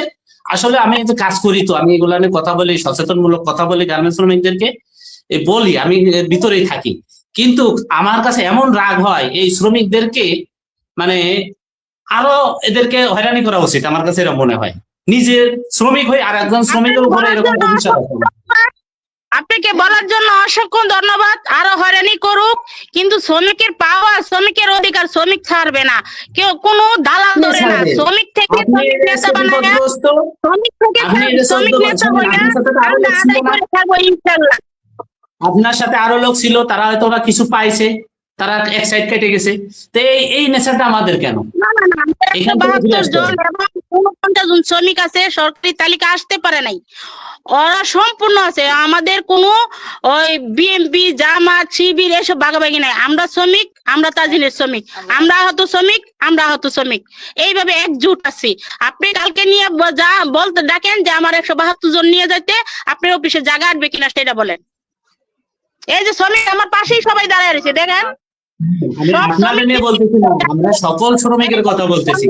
আপনারা তো একবদ্ধতা ধরে রাখছেন, আপনাদের সমস্যা থেকে একবদ্ধ আছেন, কিন্তু ভবিষ্যতে যে আমাদের সমস্যা যাতে না হয় তার আগে যে আমাদের একতাবদ্ধ থাকতে হবে, এই মন মানসিকতা আমাদের শ্রমিকদের নাই। এই আপনারা বিপদগ্রস্ত দেখে আপনারা আছেন। আমরা আগে যাই। আমরা শ্রমিকরা যখন বিপদে পড়ি, আপনাদের কথা ভিন্ন, আপনাদের কথা বাদ দিলাম, আমাদের মতো হয় না। আমরা চাই প্রত্যেকটা শ্রমিকের অধিকার। আমরা সকল শ্রমিক নিয়ে কথা বলতেছি। আপনারা যে এক আছেন, আপনারা যে এক আছেন, বিপদগ্রস্ত দেখে এক আছেন। আমারও বিপদ হলে আমি রাস্তায় নামি, আমার সাথে আর একজনেরও বিপদ হলে আমরা রাস্তায় নামি। এই যে আমাদের মন মানসিকতা এইটাকে চেঞ্জ করতে হবে, আমাদের মন মানসিকতা আনতে হবে যে আমি ভালো আছি, ঠিক আছে, আমি ভালো আছি, ঠিক আছে, কিন্তু আর 10 জনের খারাপ সময় যাচ্ছে, তার পাশে দাঁড়াইতে হবে। ওই চেকটা আসলে আমার ওয়েটটা নিতে পারবে কিনা আগে ওই জায়গাটা দেখতে হইব। আগে আমার জায়গাটা ঠিক কইরা তারপর আমার শ্রমিক ঠিক করতে হইব। আমি যে নেতৃত্ব দিতেছি, আমি তো নিজে ক্লিয়ার না, আমি তো বুঝি না, তাহলে আমি শ্রমিক বুঝাবো কিভাবে? আগে শ্রমিক নেতারা ক্লিয়ার, একত্রিত সবাই তো আর বোঝানোর দায়িত্ব নেবে না, একতাবদ্ধ হয়ে থাকতে হবে। আমরা শ্রমিকরা একতাবদ্ধ নাই। আমরা বিপদে পড়লে, যখন আপনি ভয় দেখাবেন, আপনি বিজিএম তে টাকা না পকেট গরম করবেন, এই যে নেও তোমার এই দিলাম, এই দিয়ে শ্রমিক থামাইতে দিলাম, আপনি আপনার পকেটেটা নিলেন, শ্রমিককে বুঝাই দিলেন, আর রাস্তায় নামবা না, নামলে কিন্তু মামলা হইব। তোমাদেরকে যে রাস্তায় রেখে না, ওই যে মামলা, আমরা ভয় দেখে যে আমরা শ্রমিকরা, যে আপনারা এতগুলা লোক এত বছর এক হয়ে আছেন, অন্য শ্রমিকরা কেন এক হতে পারে না? শুনেন, বাংলাদেশের শ্রমিক যদি একতা হয়ে রাস্তায় নামে, একদিনও লাগবো না একটা শ্রমিকের ক্ষতিপূরণ, 1 ঘন্টার ব্যাপার না। শ্রমিক খেপে না, শ্রমিক বদ্ধ, এবং শ্রমিক বদ্ধ ফ্যামিলির শ্রমিকের সম্মান ধরে রাখে এবং শ্রমিক সম্মান বদ্ধতার পরিচয় দেয়। কিছু কিছু দুশ্চরিত্র লোক, আমি কারো ছোট বলে বলতেছি না, যারা করছে তাদের গায়ে কিন্তু লাগতেছে। কিছু কিছু দুশ্চরিত্র নেতাদের কারণে আজকে আমাদের মতো শ্রমিকের এই অবস্থা। 14 বছর পরেও রাস্তায় থাকতে হয়, আমরা অধিকার থেকে বঞ্চিত। চিন্তা করে দেখেন যে আমি কথা কি বলছি, চিন্তা করেন। হ্যাঁ, আমি এই যে দুর্নীতিগ্রস্ত নেতাদের সাথে আমার কথা হয়েছে, তারা আমারে কথা দিয়ে আটকায় দিছে, বলছে কি, শোনেন ভাই, আপনারা শ্রমিকরা আমাদের কথায় মনে করেন, নেতারা সবাই আসতো, বাংলাদেশে তো অনেক সংগঠন আছে, সবাই আসতো, এরকমই কথা বলতাম। আমি সংগঠন বলতে পারি না। শুনেন, বাপে খুঁজে আপনারা 10 জনের কথা বাদ দেন, আপনারা 100 জনের কথা বাদ দেন, 50 লক্ষ গার্মেন্টস শ্রমিক, আমাদের 50 লক্ষ গার্মেন্টস শ্রমিকদেরকে কেন এই নেতারা ব্যবহার করার সুযোগ পায়, বুঝতে পারছেন? আপনাদের মতো 100 জনের মতো আমরা নাই, আপনারা এক আছেন, আমরা 40 লক্ষ লোক এক নন। শ্রমিকরা একতা নাই মানি, আবার বিজিএম এ তো আপনি একলা যান, নেতা শ্রমিকের পক্ষ তো আপনি বিজিএম এ যায়, আপনি কন্ট্যাক্ট করে আসেন, শ্রমিক তো ভিতরে নিয়ে, শ্রমিক নিয়ে আলোচনা করেন না, শ্রমিকের মধ্যে রাখেন, একজন প্রতিনিধি রাখেন, প্রতিনিধিটা ওই আওতায় যা। আমরা এসব দেখছি। আমি বলতেছি, শ্রমিক নেতা আপনারা নিয়ে যাবে কেন? আপনি নেতারে কেন নিয়ে যেতে পারেন না? আপনি নেতার পিছনে কেন করবেন? আমরা এমন কেন হতে পারি নাই যে শ্রমিক নেতা আমার পিছনে করে না? এটা তো বললাম যে আমার তো ও রাস্তা যাওয়ার দায়িত্ব বা আমার অধিকার। আমরা শ্রমিক নিয়ে কয়জন, সময় বিষয়ে কয়জন শ্রমিক জানে? এই ঘটনাটা কয়জন শ্রমিক জানে যে তোমার সময় নেই, এই আছে এই পাও না, এতদিন ছুটি পাও না, এতদিন মাতৃকালে ছুটি, এতদিন ছুটি, এত ছুটি পাওয়া, এত সপ্তাহ তোমার ছুটি, এই কয় শ্রমিক জানে? আপনারা মহল্লা মহল্লায় গার্মেন্টস শ্রমিকের সাথে বসেন, আপনারা আলোচনা করেন। আপনারা আলোচনা না করলে শ্রমিকের চোখ কেমনে? শ্রমিক তো 4 দেওয়ালে থেকে অন্ধ।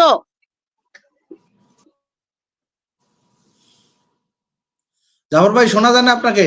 জাফর ভাই আপনাকে শোনা যায় না।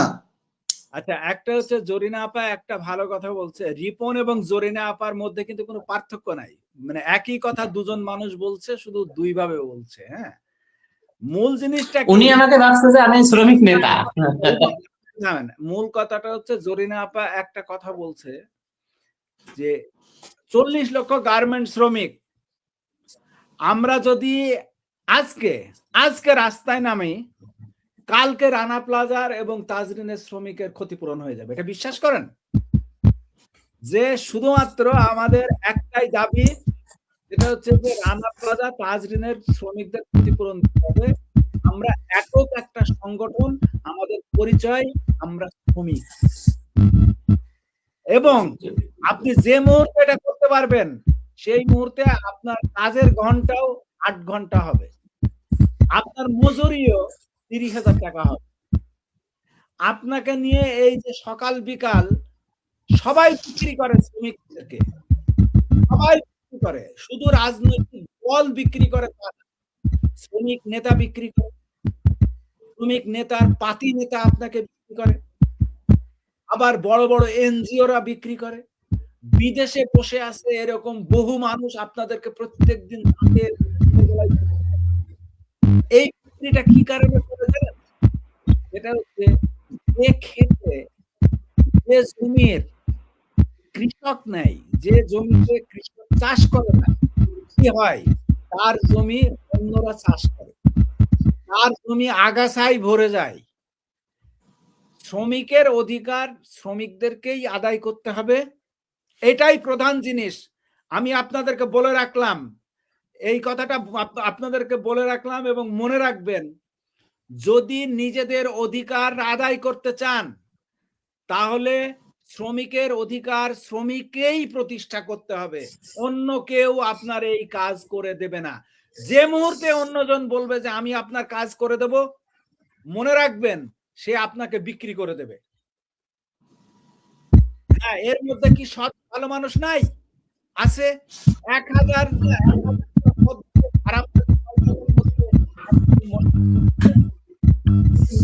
কি করবে?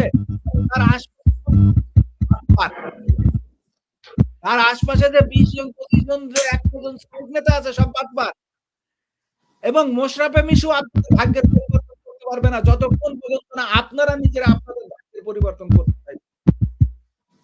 এটা আল্লাহ নিজেও বলছে যে আপনারা কোনো মানুষ যদি তার নিজের ভাগ্যের পরিবর্তন করতে চায় তাহলে তাকে প্রথমে নিজেকেই নিজের ভাগ্যের পরিবর্তন করতে হবে।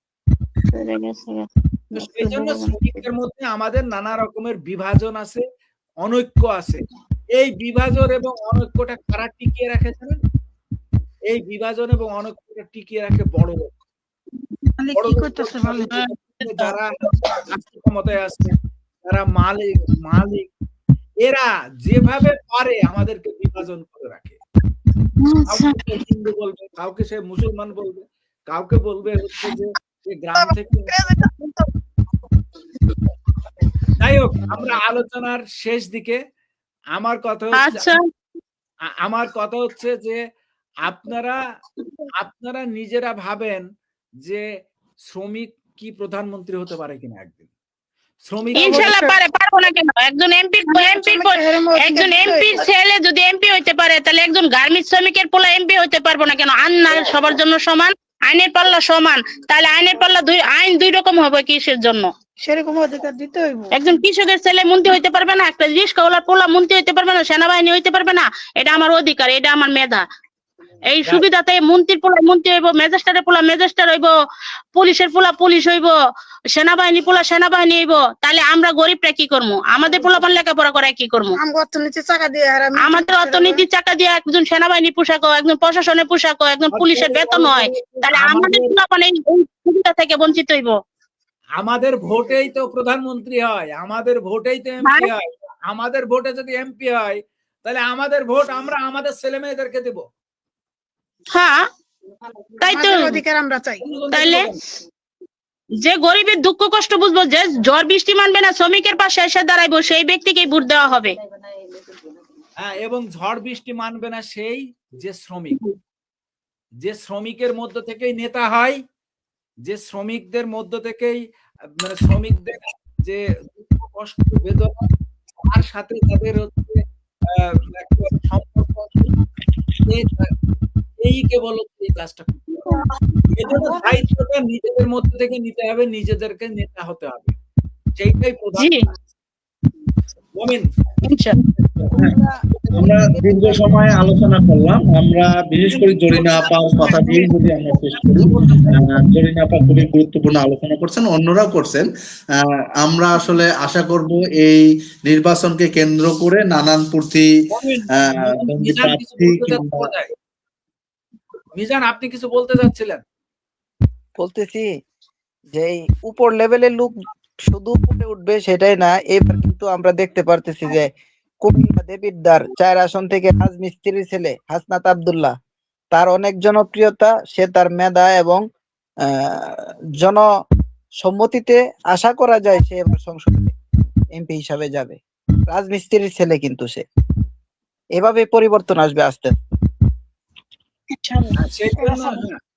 মমিন, হ্যাঁ, সেই কথা দিয়ে অনেক কথা দিয়ে শেষ করি। আমরা আসলে নেতারা বদলায়, সরকার বদলায়, কিন্তু দিন শেষে ভোরবেলা আমাদের শ্রমিকরা সেই ক্লান্ত শরীর নিয়ে কারখানা যায় এবং কারখানা থেকে বাসায় ফিরতে হয়। যাই হোক, আমাদের আজকের এই আলোচনার মূল উদ্দেশ্য ছিল এই যে শ্রমিকদের এই নির্বাচন নিয়ে ভাবনা, শ্রমিকদের দাবি দেওয়া, এই এবং যারা প্রার্থী ছিল এবং দলীয়ভাবে যে ইস্তেহার শ্রমিকদের জন্য ঘোষণা করা হয়েছে, সেই কথাগুলি একটু শ্রমিক এবং যারা ঘোষণা করছেন তার উভয় পক্ষে একটু স্মরণ করে দেওয়া, ডকুমেন্ট রাখা, পরবর্তীতে যাতে এই যে কথা দিলেন সেই কথা রাখেন, সেই প্রত্যাশা রাখি। এইটা রেখেই আসলে আজকের আলোচনা আমরা শেষ করতে চাই। সকলেই 12 তারিখে ভোট দিতে যাবে, তাদের যাকে যোগ্য মনে হয় সেই যোগ্য প্রার্থীকে সে স্বাধীনভাবে তার মতামত সে প্রকাশ করবে, সে ভোট দেবে। ধন্যবাদ সকলকে। ইনশাআল্লাহ ইনশাআল্লাহ।